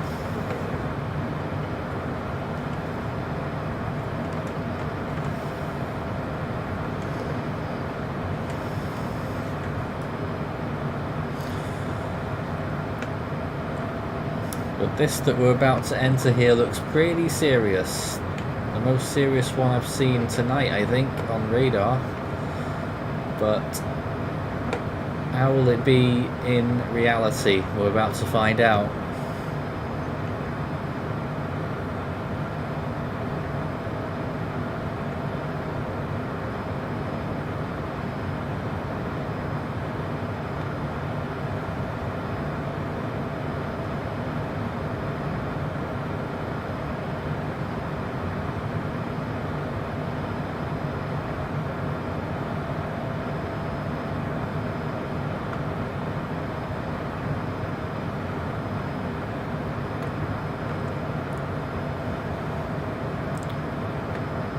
Alright, here it comes.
Gust of 91 there.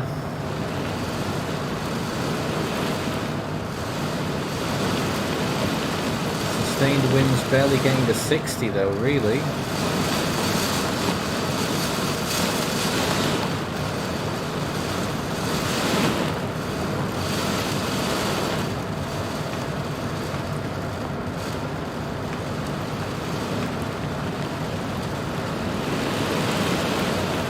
Gust of 93, 94, but still sustained winds only 58.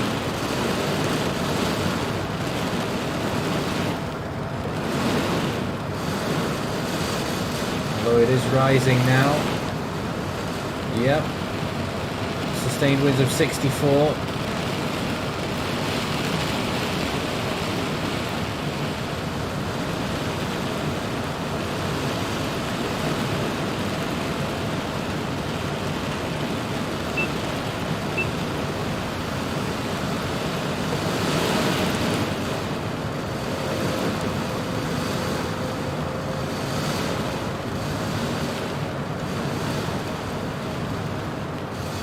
Actually dropping now a little bit.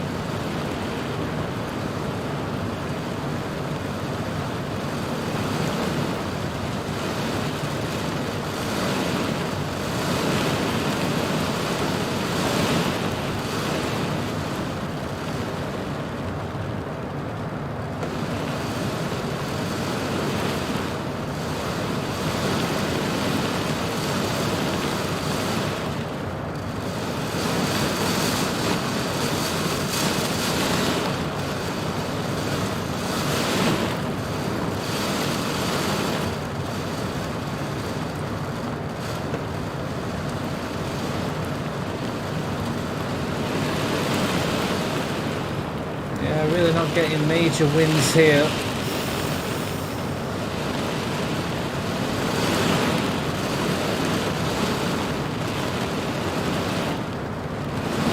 There's some high ones there. Still not that high.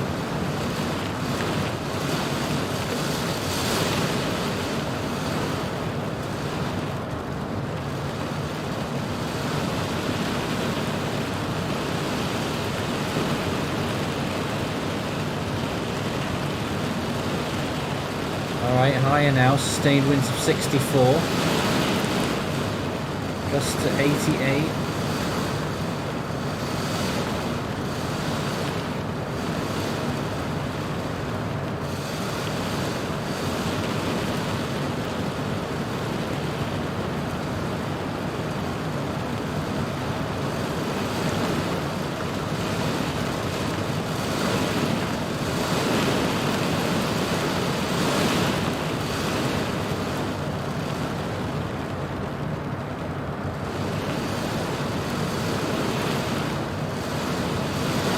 Sustained wind of 71.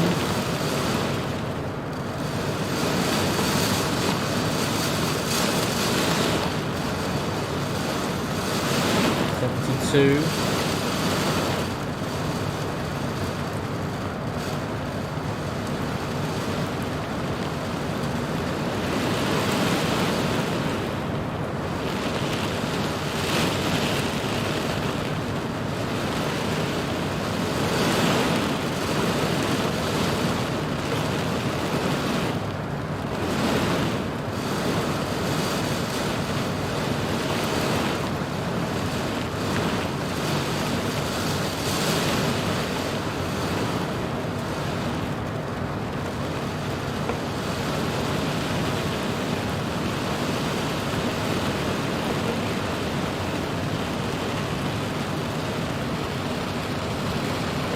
Got a gust of 90 there, and we're out of that one. And we'll just graze the side of this next one, and then we will fly up and out of this storm. Just off the off chance that it might have some really strong winds in it, but we have made pretty much a full circle now, so I'm not expecting much.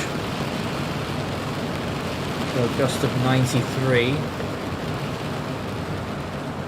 Just to reiterate, earlier the highest wind sustained that we got was 88 knots, that's category 2, and the highest gust was 115.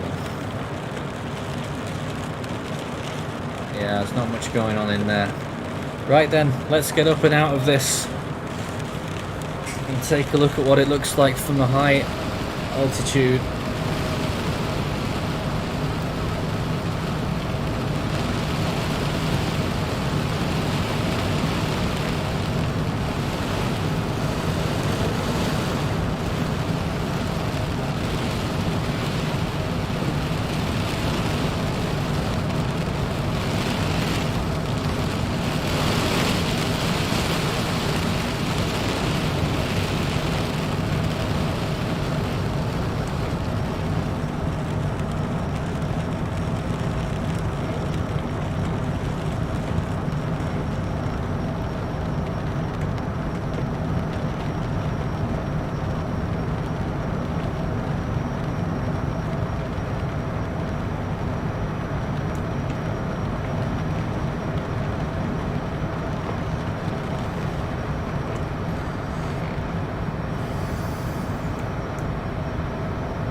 There we are, getting a view of the eye now, and out we come, out of that big cloud shelf, and down below us the white caps of the waters, clearly getting strong winds still down there.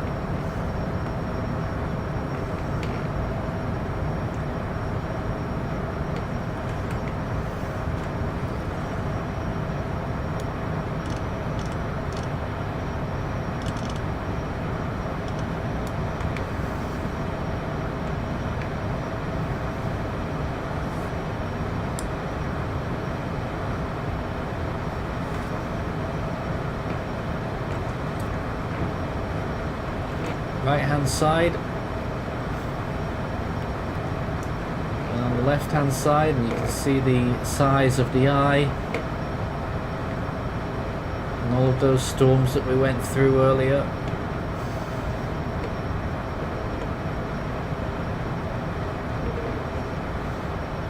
But look once again towards the eastern side of this elongated east to west eye. Clearly is. I mean, look at that.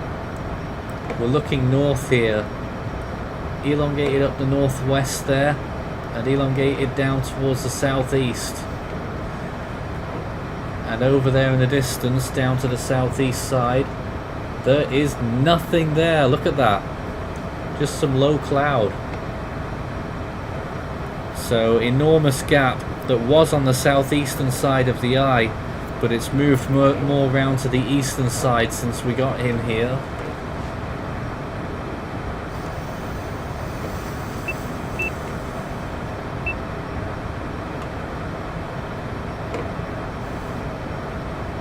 Fascinating. Army, you still here? Yes. What have you been doing this whole time?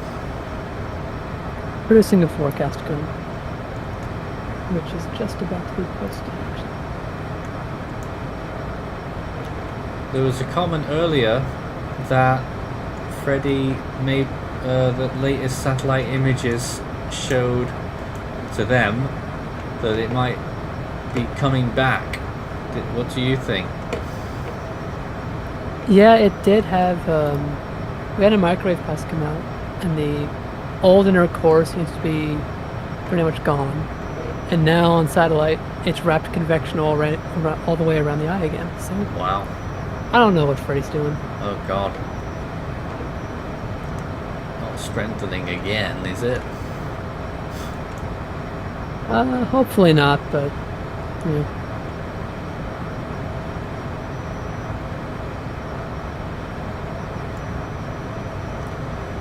We've still got strong variable winds even up here at 22,000 feet. That's why we're wobbling around. But there's the view outside our left-hand window of this pretty large eye of Freddy. Right-hand side. The other side there looking south.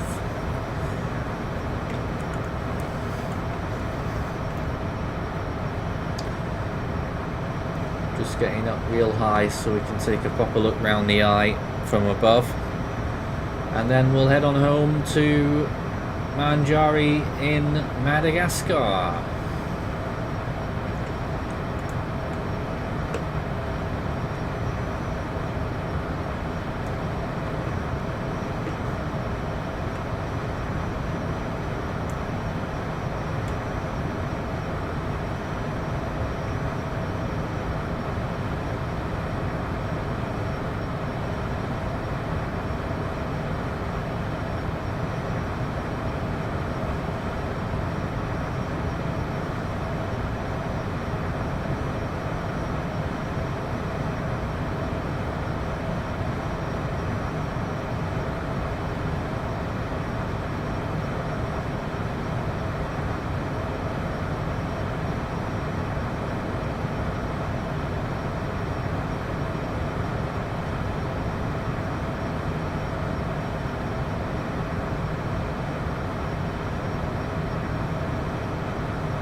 So that's looking west now.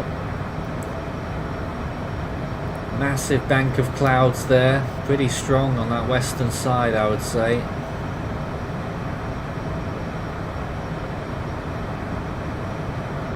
And the north.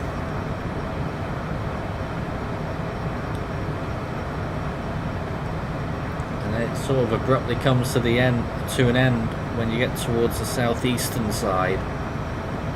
The south looks a bit messier, to be fair, as well there. You've still got that eyewall feature though, that big rim of the eye there.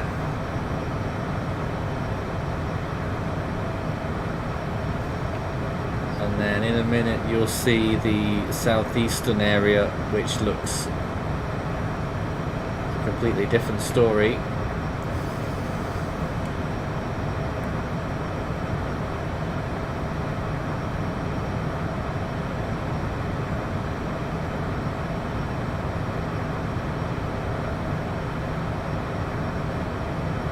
Still just coming around to the southern side here on our viewpoint. It is an enormous eye.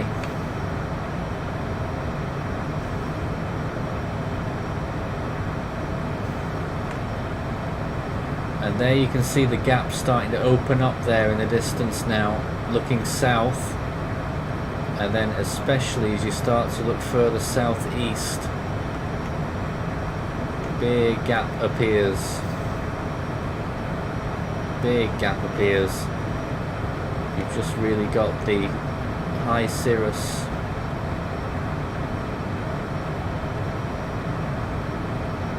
and then very little underneath it, especially when you look further southeast there. There it is.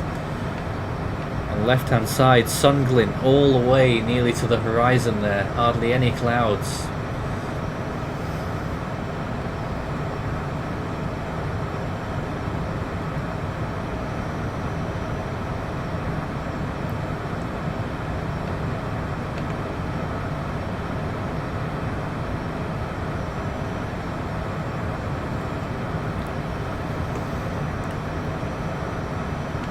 Bit more sharply here just to get another look at the north side again, so we didn't see that from a great height.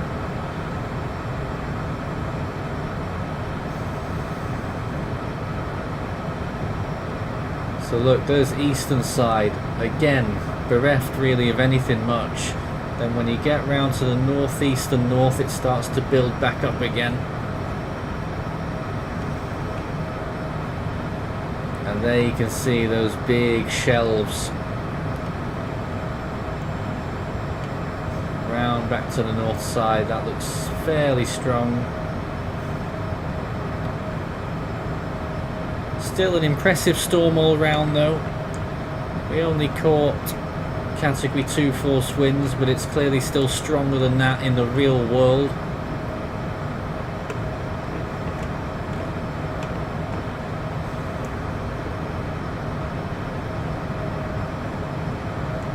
north side there to northeast now. Beautiful pictures. Alright, I'm going to put the AI back in charge and see if it can fly us back towards our destination, which is Madagascar. Hopefully it doesn't botch the job like it did at takeoff earlier on.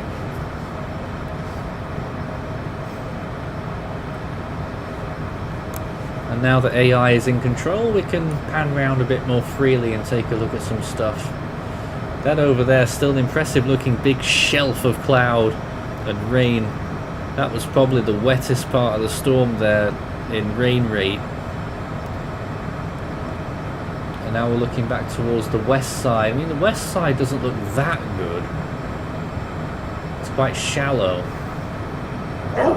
North and south probably the best, and that was Mitchell in the background. Hello, Mitchell. And of course, Ethan back with us. Where have you been? I went out with some other friends. You did and what? They got off. All right. I went out with some other friends and then they got off. So you're back with us. Yeah. And we're just about to leave the storm. AI back in control, and we'll be in Madagascar in about 45, no longer than that, an hour at least.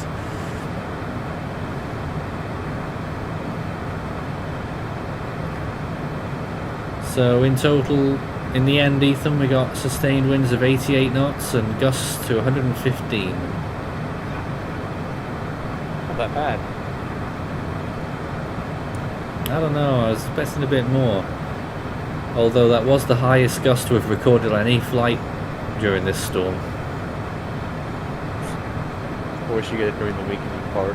Well, yeah.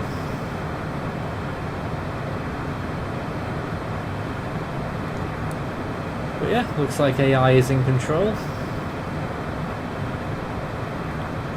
Or is it? It's descending. Why is it descending? Why is AI descending? No, what did you program the altitude to be? 45,000. Huh. And we're at 36,000 and dropping. Even though the AI went up a little bit at first, so what gives there? Does it know what it's doing? Probably not. Have you tried turning it off and on again? Yeah, let's do that, Ethan. Let's see where Lucas is. Turn it on and off again. Off and on again. Oh, Lucas has been airborne already for about an hour. Right. Just crossing to Kentucky. No, it wants to take us down again. Damn it. Oh well, I guess I'll have to control the plane myself. At least for a while. At least until it's time to descend, which won't be that long.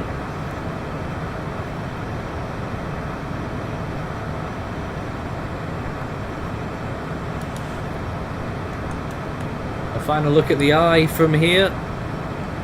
The west side of the eye there.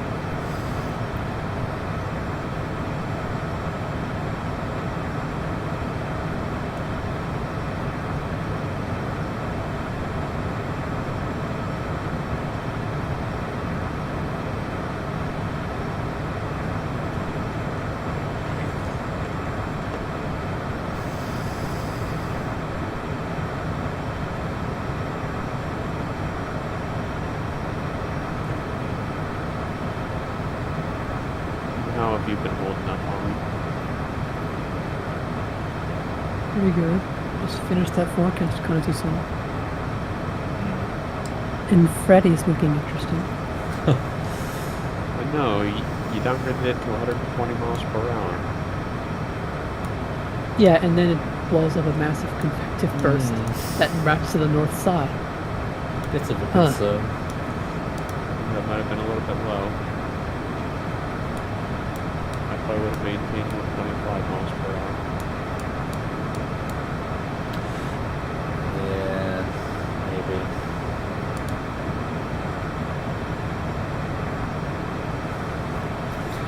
Quebec Storm Tracking wants to know, how have we been? Busy. Very busy, more than anything. But alright. Just haven't had, when we have big events like this, we don't really have much time to think about other things. At least for a few days. I can't wait for the TCOS code to rapidly drop off tomorrow. It might stay red for the whole of tomorrow, though. It might, up until it makes landfall in Mozambique. Maybe. It's up pretty high right now. It's very high. It started to fall a little bit.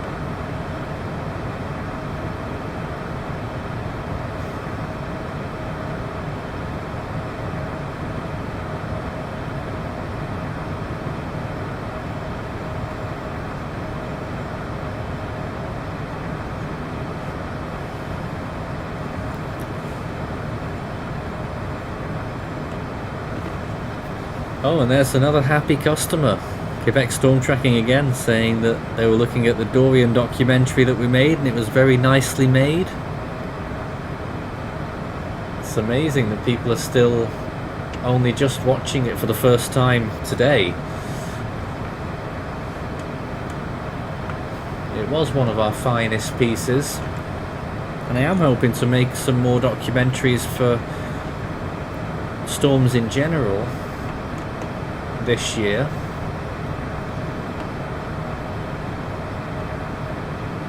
I don't have a timetable or anything like that, but I have a few ideas.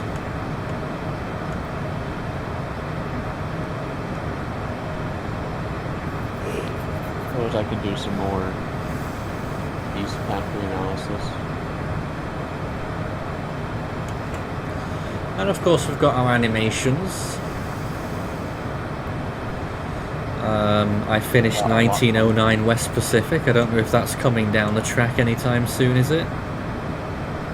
It is, yeah. Oh, it is? Right now the schedule's kind of halted with Freddy. Yeah, of course. After Freddy we'll get more out. And when Freddy dies off, or when it gets less busy, I'll probably start animating 1910.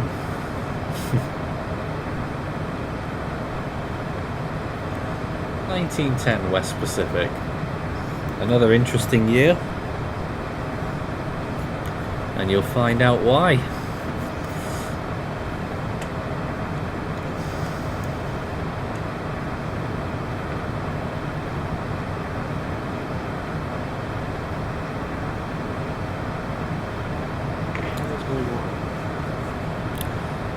So, we're heading back now. We've left the storm. And we're heading towards landing. Where's the best track file for, not with the storm name, this storm? Yeah, Freddy. I was trying... Huh?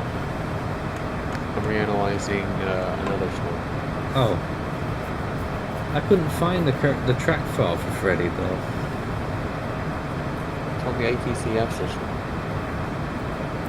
It's an ATCF down. Well, I couldn't find it.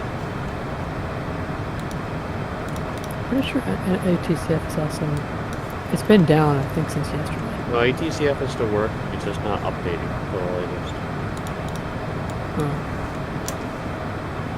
Oh, I don't know.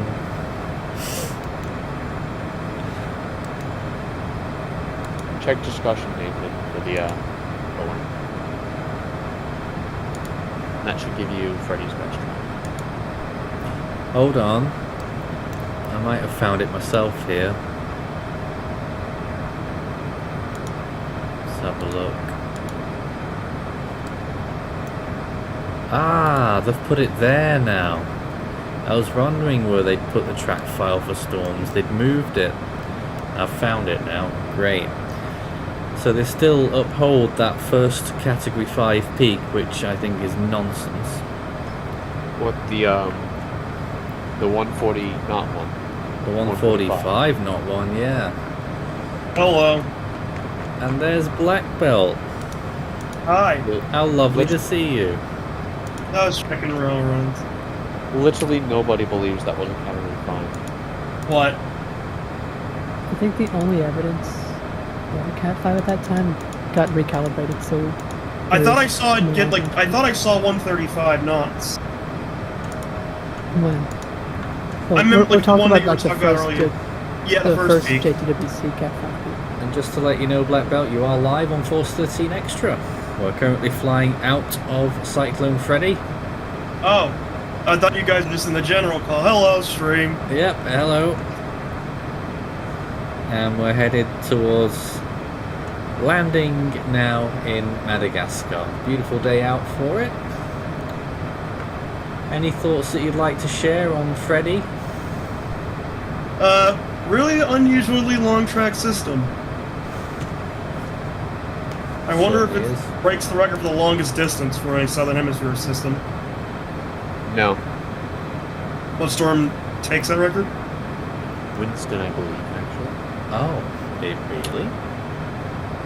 If memory serves me correctly. I mean, if you take Winston's track and basically spread it all along the best track of Freddy, I think Winston's whole track from beginning to end would be longer. Because many people oftentimes remember, well, yes, Freddy has been a tropical cyclone longer than Winston has. Or Winston survived all the way to the coast of Australia. Oh. I meant from like distance of from a longitude. And Winston lasted for basically an entire month. We are 200 miles from the airport now, so I'm going to let autopilot do what it wants, or the actual pilot. And I imagine they'll do the same thing that they did last time and descend down to was it 1,600 feet, I think, even though we were still 100 miles away. When did Freddy form again? Around about the 6th of February. Yeah, Winston Winston has actually survived. You said this the 6th. You said. Yeah, 15 days now. Yeah, if you put that into Winston's same formation time, Winston actually survived until Friday, actually, this week. Right, it'll be a close one then. Well, that's as a tropical cyclone. Its remnants survived for another week after that. So. Sure. Well, it was like Paulette with 20. Kind of. Wait, I'm a lot of painful side. There'll be some point during this that someone will ask, will it make it to the South Atlantic? Oh, I already got a few questions about that on my stream. You did? Sounded like you had all the ones on your stream. Oh, there was a lot of questions. And there was almost too much that there was almost too many coming in that we could answer. Oh, this is fascinating, guys. Someone's messaging me, and they may be watching the stream as well. They've been playing around with that chatbot thing that's all the rage right now. You know, that AI Yep, ChatGPT thing. No, I don't. And apparently it knows what the What Might Have Been series is. Oh, That's crazy. which one? What do you mean, which one?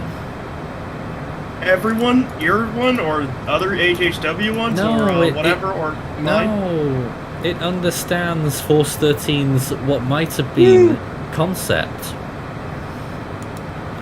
It says it is a YouTube video series in which Force 13 takes a look at what could have been if certain weather conditions had been different during a specific hurricane season. Sort of true. The videos analyze the potential paths of storms, potential damages, and potential casualties that could have occurred if certain weather conditions had been different. The video series has become quite popular and is a great way to educate people about the potential impacts of hurricanes. Well, if you say so. I guess. So do you Ubuntu up? We need to get that chatbot to do write-ups for our products, clearly. An AI generates what might have been. No. That's already happened with that storm thing. Oh. Which generated 10,000 hurricane seasons. Oh my gosh. It is an eye. What's that? I'm reanalyzing a storm. Oh, are we allowed to know which? If we were off the air, I would be able to say. Oh.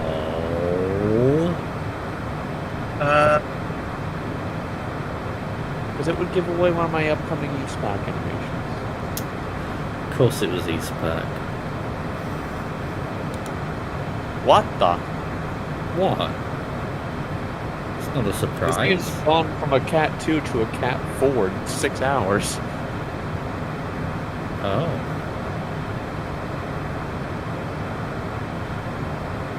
Let's see. Latest Ace. It's quite peculiar.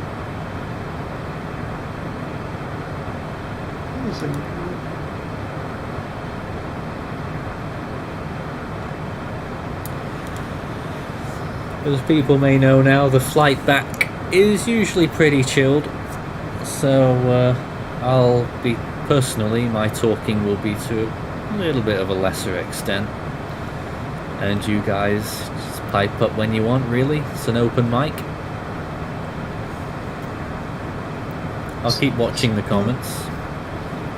Save that.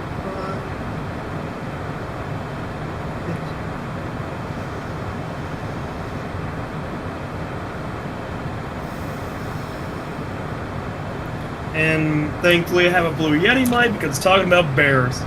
Oh. And because I could hear my sister in the background talking about bears. And I was The just... bear, I had it in my mind that we'd be flying over the storm and back over clear skies before we got to Madagascar, but that of course isn't true. Madagascar's already in some of the cloudiness on the western edge of the storm, so we are descending through the western side of the storm to get down to landing at Madagascar. I still think we're descending a bit prematurely, but maybe not actually. The more I look at it, we're only about 180 miles from landing, but we are about 30,000 feet and falling at 1,600, actually 2,000 per minute, so I still think we'll be getting down a bit too soon, but we'll see. AI knows best, ain't that right, Ethan? I guess. Especially when we were taking off. In discussion. What? I posted an image of the storm that I'm reanalyzing in discussion. Impressive. What do you make of that? You've got to send me what it is now so I can compare it with some other imagery. I'll type it out in discussion. Thank you. Oh, it's that one. Go eat a cheeseburger. I'd like to tell everyone in the stream that the storm in question is... What? Nothing. Let's see what your database has on it, though. If it was a category 4 operationally, or in analysis, then it will have been reanalyzed. You have 136 miles per hour on it. Ah. That is not 136 miles per hour, I can tell you that. Well, you don't know that. I'm just going to check some more sources here.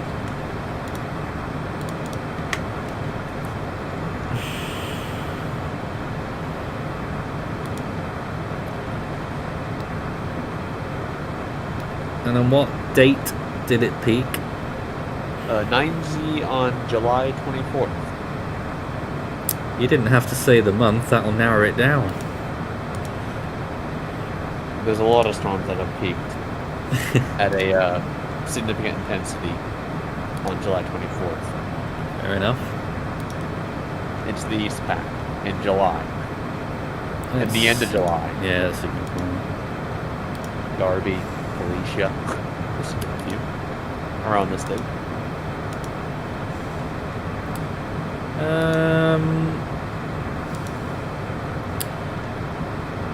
No, Ethan, I think I'm going to stick by that. It rounds to 140, and I wouldn't give it more than that. How come? The red ring didn't wrap around long enough.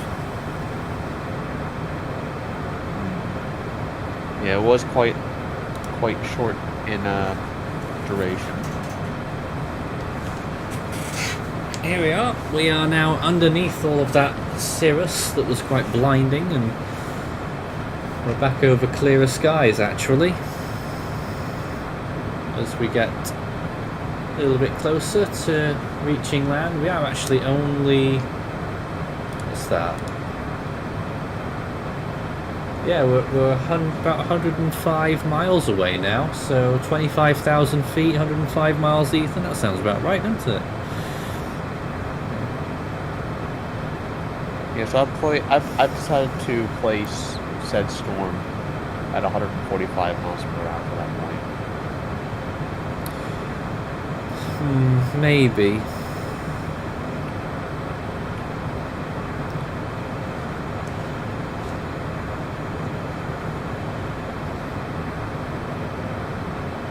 And are you aware of what was going on with the storm over on its over to its left a little bit No. near Hawaii? There's another major hurricane over there. Wow. And I've reanalyzed that one to be a little bit strong. Oh god, that didn't sound good.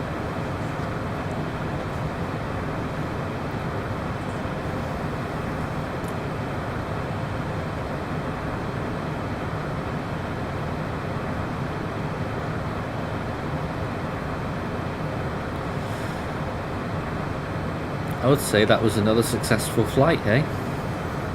Yeah.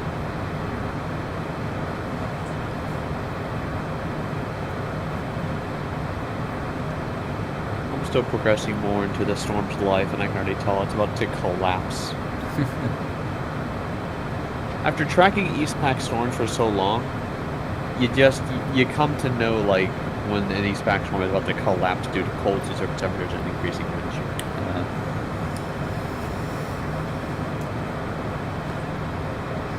It's gotten actually pretty easy for me to tell the signs of it.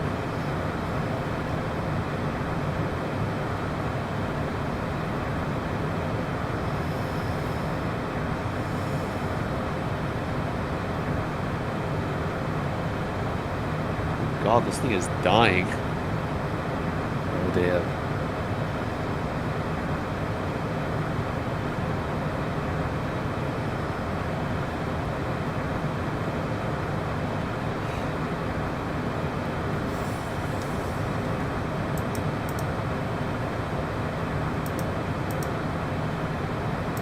What was that sound? What sound? Oh, it's Mitchell. Mitchell. Yeah, he's snoring. Oh, he's snoring. Aww.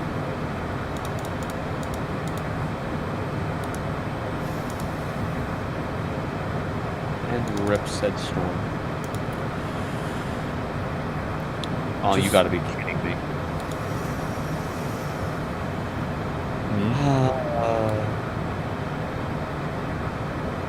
Of course, I keep it as a remnant though for 12 hours when I go to the next point, and then I just see some deep convection refiring. Hey.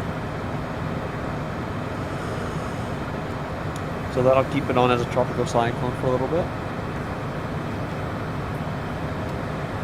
If anyone's wondering about live coverage tomorrow, or today as the case is in many areas now on the Force 13 channel, we will be going live for the Madagascar landfall whenever that is.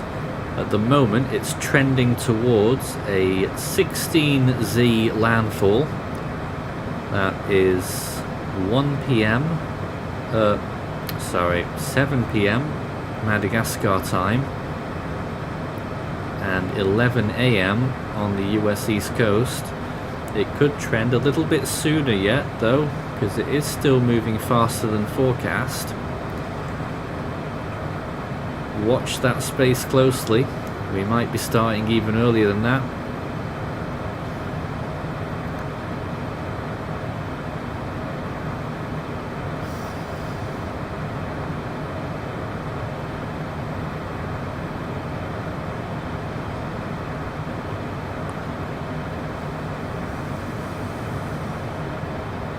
Are you trying to talk to me?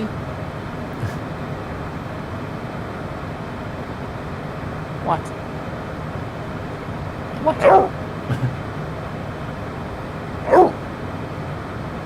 What's all? Oh.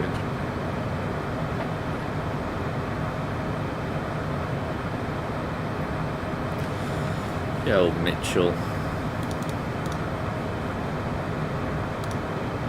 Yeah, I don't know how he's managed to, you know, just sit back and watch the world go by pretty much for 13 years.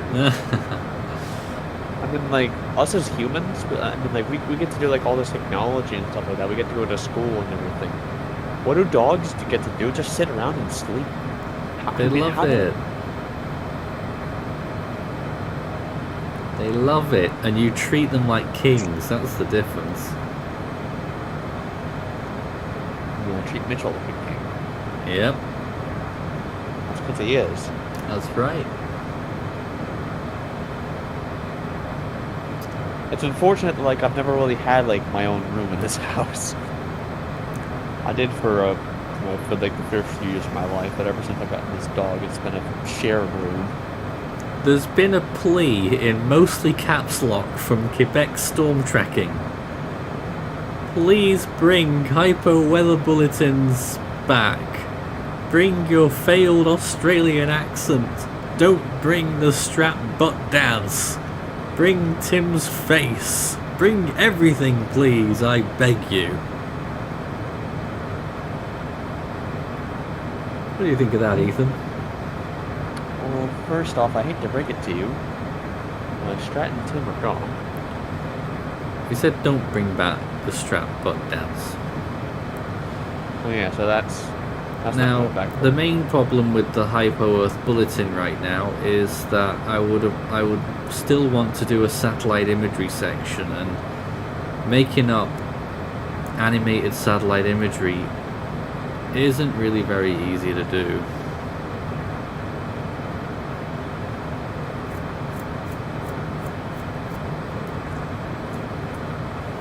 You know what you could do, Nathan? Yeah.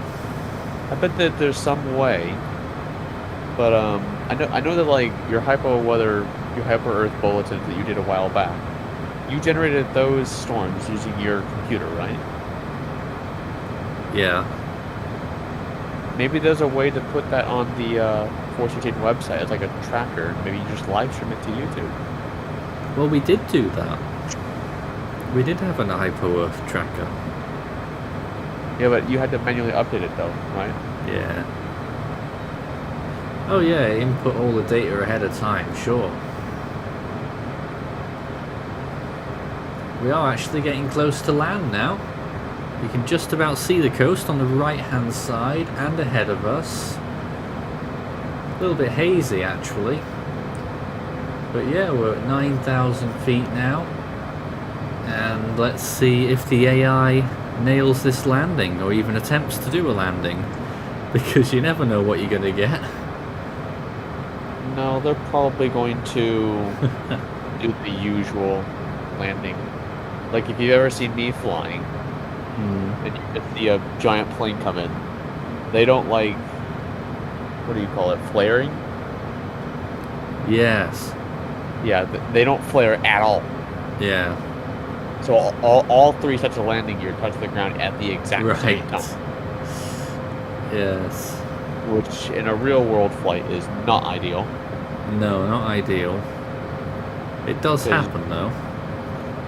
Yes, every once in a while it does happen, but of course the thing that you never want to happen is to have the nose gear land first. Oh no. We saw what happened a few years back at LaGuardia with the Southwest 737 whenever that happened. I'm not well versed in that, but I imagine it's prone to snapping off.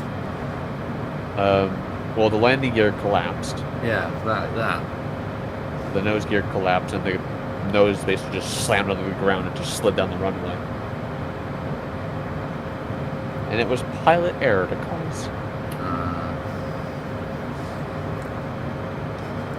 Because the pilots didn't realize that the landing was too unsafe, and they didn't go around. We're just 50 miles from the airport now, and we're down to 5,800 feet.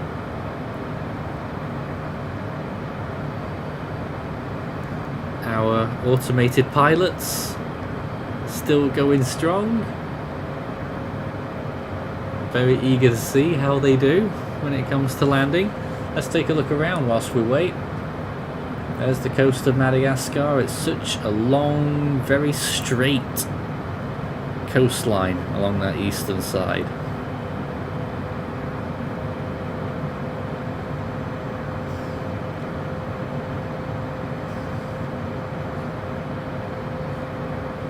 And the airport is over there on the left.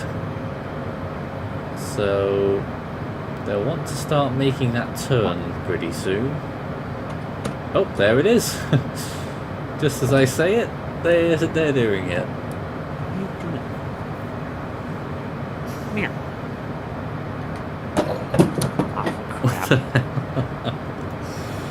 What happened? You remember that sign that I had where Oh, it said tracking Freddy F-13 live? Oh yes, the bright one. did it get knocked over? Yeah, that just fell down. Mitchell. My lamp fell over. Unfortunately, I have to go. Ah, just 5 more minutes and we'll get the landing here. I gotta go now. Oh Busy day dear. tomorrow. Well, it is. The classes. See you soon. Have a good landing. Yeah, we'll try. Ethan, What? you know what I'm dreading? You saw are the you dreading? takeoff sequence, didn't you? No, I did not. Well, the AI went absolutely crazy nuts and basically treated the taxiway like a racetrack and was going at ungodly speeds. I don't know how they were doing it. And then went full throttle as they careered round onto the runway. And then they were out of control and they skidded away from the runway, through some trees, back onto the apron, and then all along the apron they straightened out at full speed, hit a few planes and ground vehicles, and then another bank of trees, then more apron, and finally got in the air. What I mean to say is, what the hell are they doing right now? They're at 500 feet and they're not at the runway yet. They're not lined up properly. What are they doing? No, you can't land there. The gear's still up.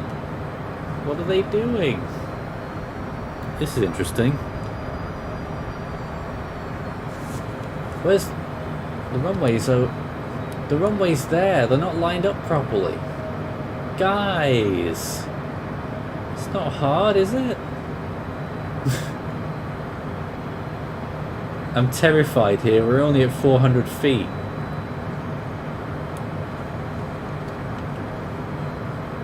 They better not drop us into the bloody ocean. Oh, hold on, they've turned left a bit. Are we going for a sharp turn onto the... Well, there is the runway. Now, why are they turning right now? How are we going to get to the runway from here? I'm a bit worried, Ethan, what the AI is going to do. I have a stream away, so I can't see it. Ah, Oh, I see where the runway is now. I'm a bit scared about what the computers are going to do to us.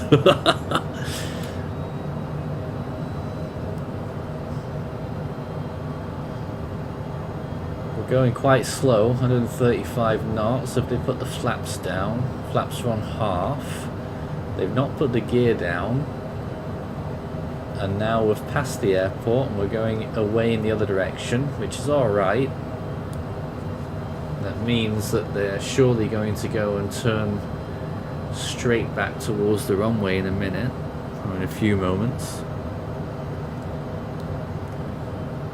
A slight bend to the right.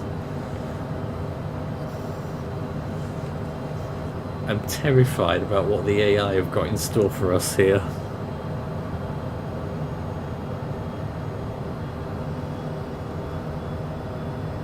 We are gradually ascending as well, just a little bit.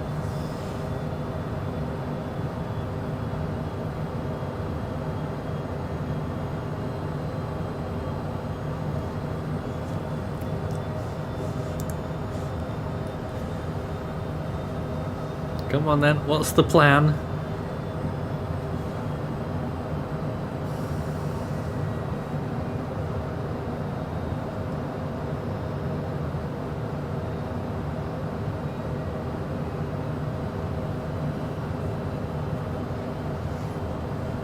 We're still going in the wrong direction, away from the runway, and it's still alright. I expect there'll be a sharp turn at some point, a turn right back the opposite direction, and then make a final approach. But it's a very strange track that they took, and very strange altitudes as well. Got me very nervous. Well, which direction are you heading right now? The wrong way. Are you... So basically you passed the airport now. Yep. Which airport are you coming into again? They could have just done a straightforward landing. We're at Mahanjari, I think it is. The runway is literally parallel to the coast.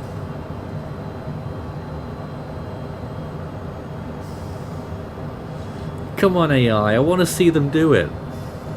I'll give them every opportunity.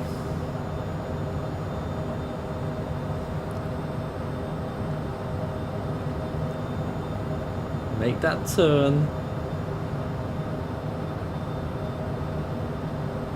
Back up to 2,000 feet. Sorry? Just trying to look at the weather conditions. That's why. I know why they've gone past the airport. The winds are moving northward.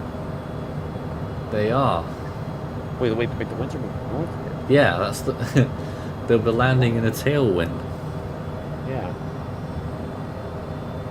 That doesn't make any sense. Why would you land in a tailwind? They're morons. That's why.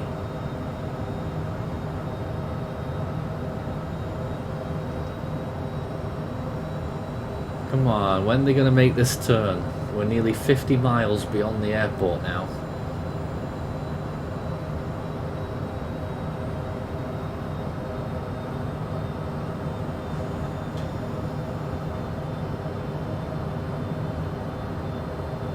Let me just check whether they're being directed to do this by air traffic control, first of all. What did they say? Anything? No. Oh, hold on. They're doing something. They're turning. Right. They're making a sharp left turn here, and they're starting to nose down a bit. Alright, we're getting somewhere.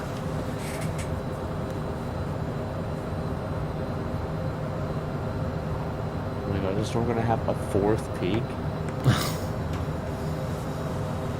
I've realized a tropical storm has been a tropical storm for a long time now. I've had 4 peaks. Wow. Alright guys, we are lining back up with the runway, and hopefully our AI will make a landing successfully. Wouldn't count on it though.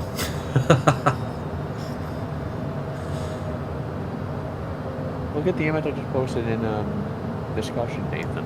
Yeah, I see it. That's an odd storm. Are they lining up for the runway here? They need to turn left a bit more. Please turn left a bit more. Don't be fools. They gotta turn left more. Come on, guys. I don't think this is gonna work, Ethan. Neither do I. They're veering out to sea. Where are you going?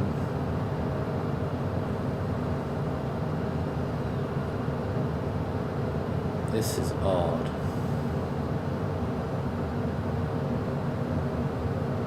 Come on, you've got to turn left here. They're going even further right.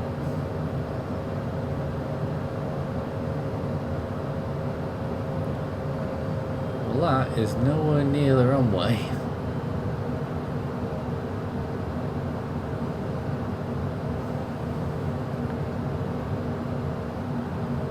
No. They're nowhere near it. The runway's way over on the left here, so... Well, unless they're coming back around to approach from the north again.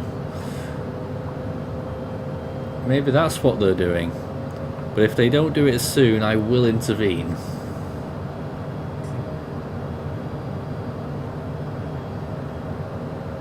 Now that does make more sense. They're just going out to the northeast a bit. Then they'll circle round and land from the north as expected.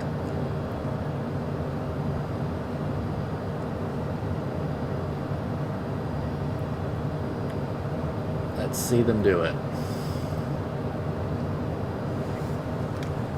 Runway is over there. You can see the runway in the airport. Hold on, what are you doing? Oh, they've put the gear down at last.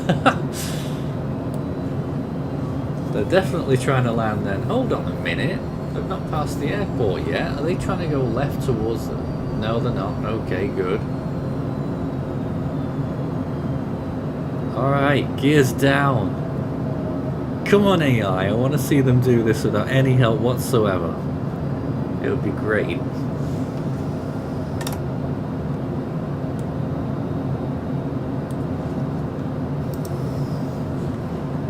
They can do this in real life, can't they?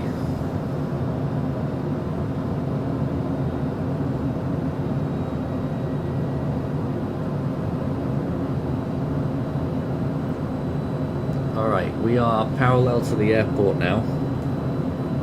So, give it a couple more miles, well, a few more miles, and then we'll see two fairly sharp left-hand turns.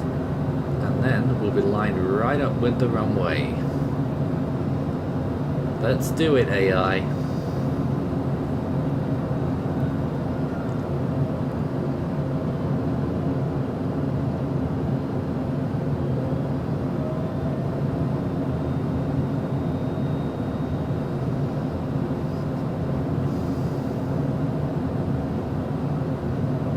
Anxiously waiting now. For this.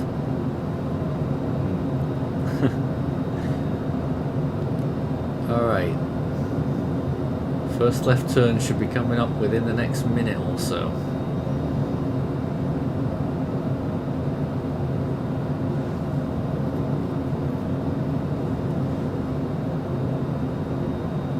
I know that you probably said this before, Nathan, but what time are you planning on going live again?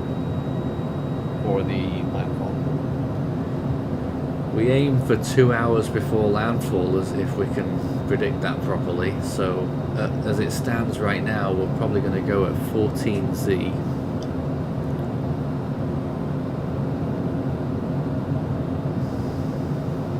You said 14Z? Yeah.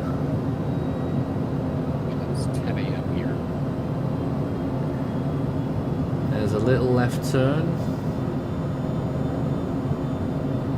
And a little more. Oh, there's a big left turn. Let's get us lined up with that runway. Why are you nosing down? You shouldn't really be doing that very much at 1100 feet. Come on. Alright, we're halfway there.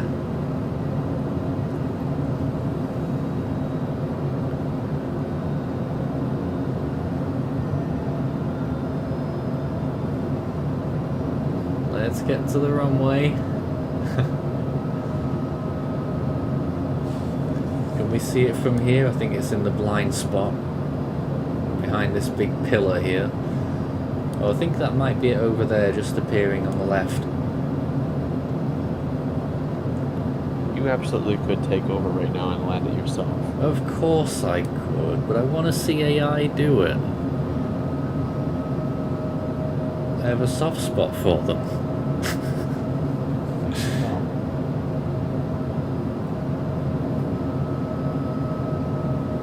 Alright, left turn just before we reach the coast. Let's see it happen. Come on.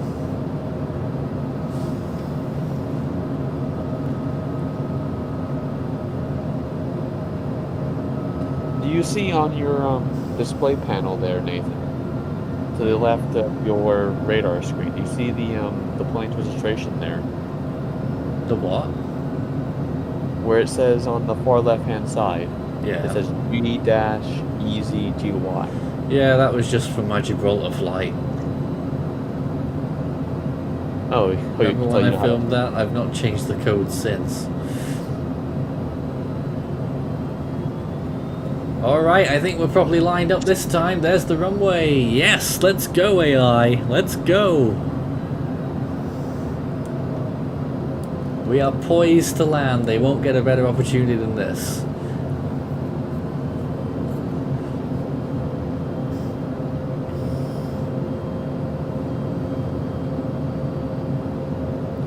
I swear to God, if they bungle this.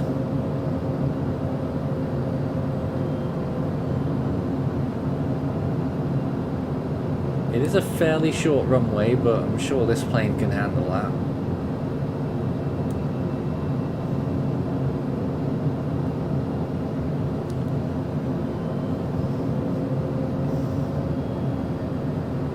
They're going too slow. They're gonna stall, they're gonna go around. Oh, don't say that. They're not lined up anymore. They're... Come on, guys. Oh no, they've gone too far left, have they? It's dicey, looking very dicey. Are they going to bring this back? Oh, they are, a little. They can do it. They can do it. Come on. Come on. I think they've got it. No, there's not enough runway. Guys, get down now. Oh, they're down. Well, that was sharp. That was... Yes, reverse thrust. They're not going to stop in time. No.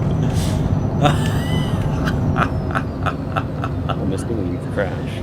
They've gone right off the end of the runway. And they're about to hit a house. Oh no, there they goes. Well, that was AI. And that's the end of today's flight. We'll see you again soon. They've just touched down for me. Yes. We'll see you again soon on Force 13 Extra. It was great having you here. We're now all dead, thanks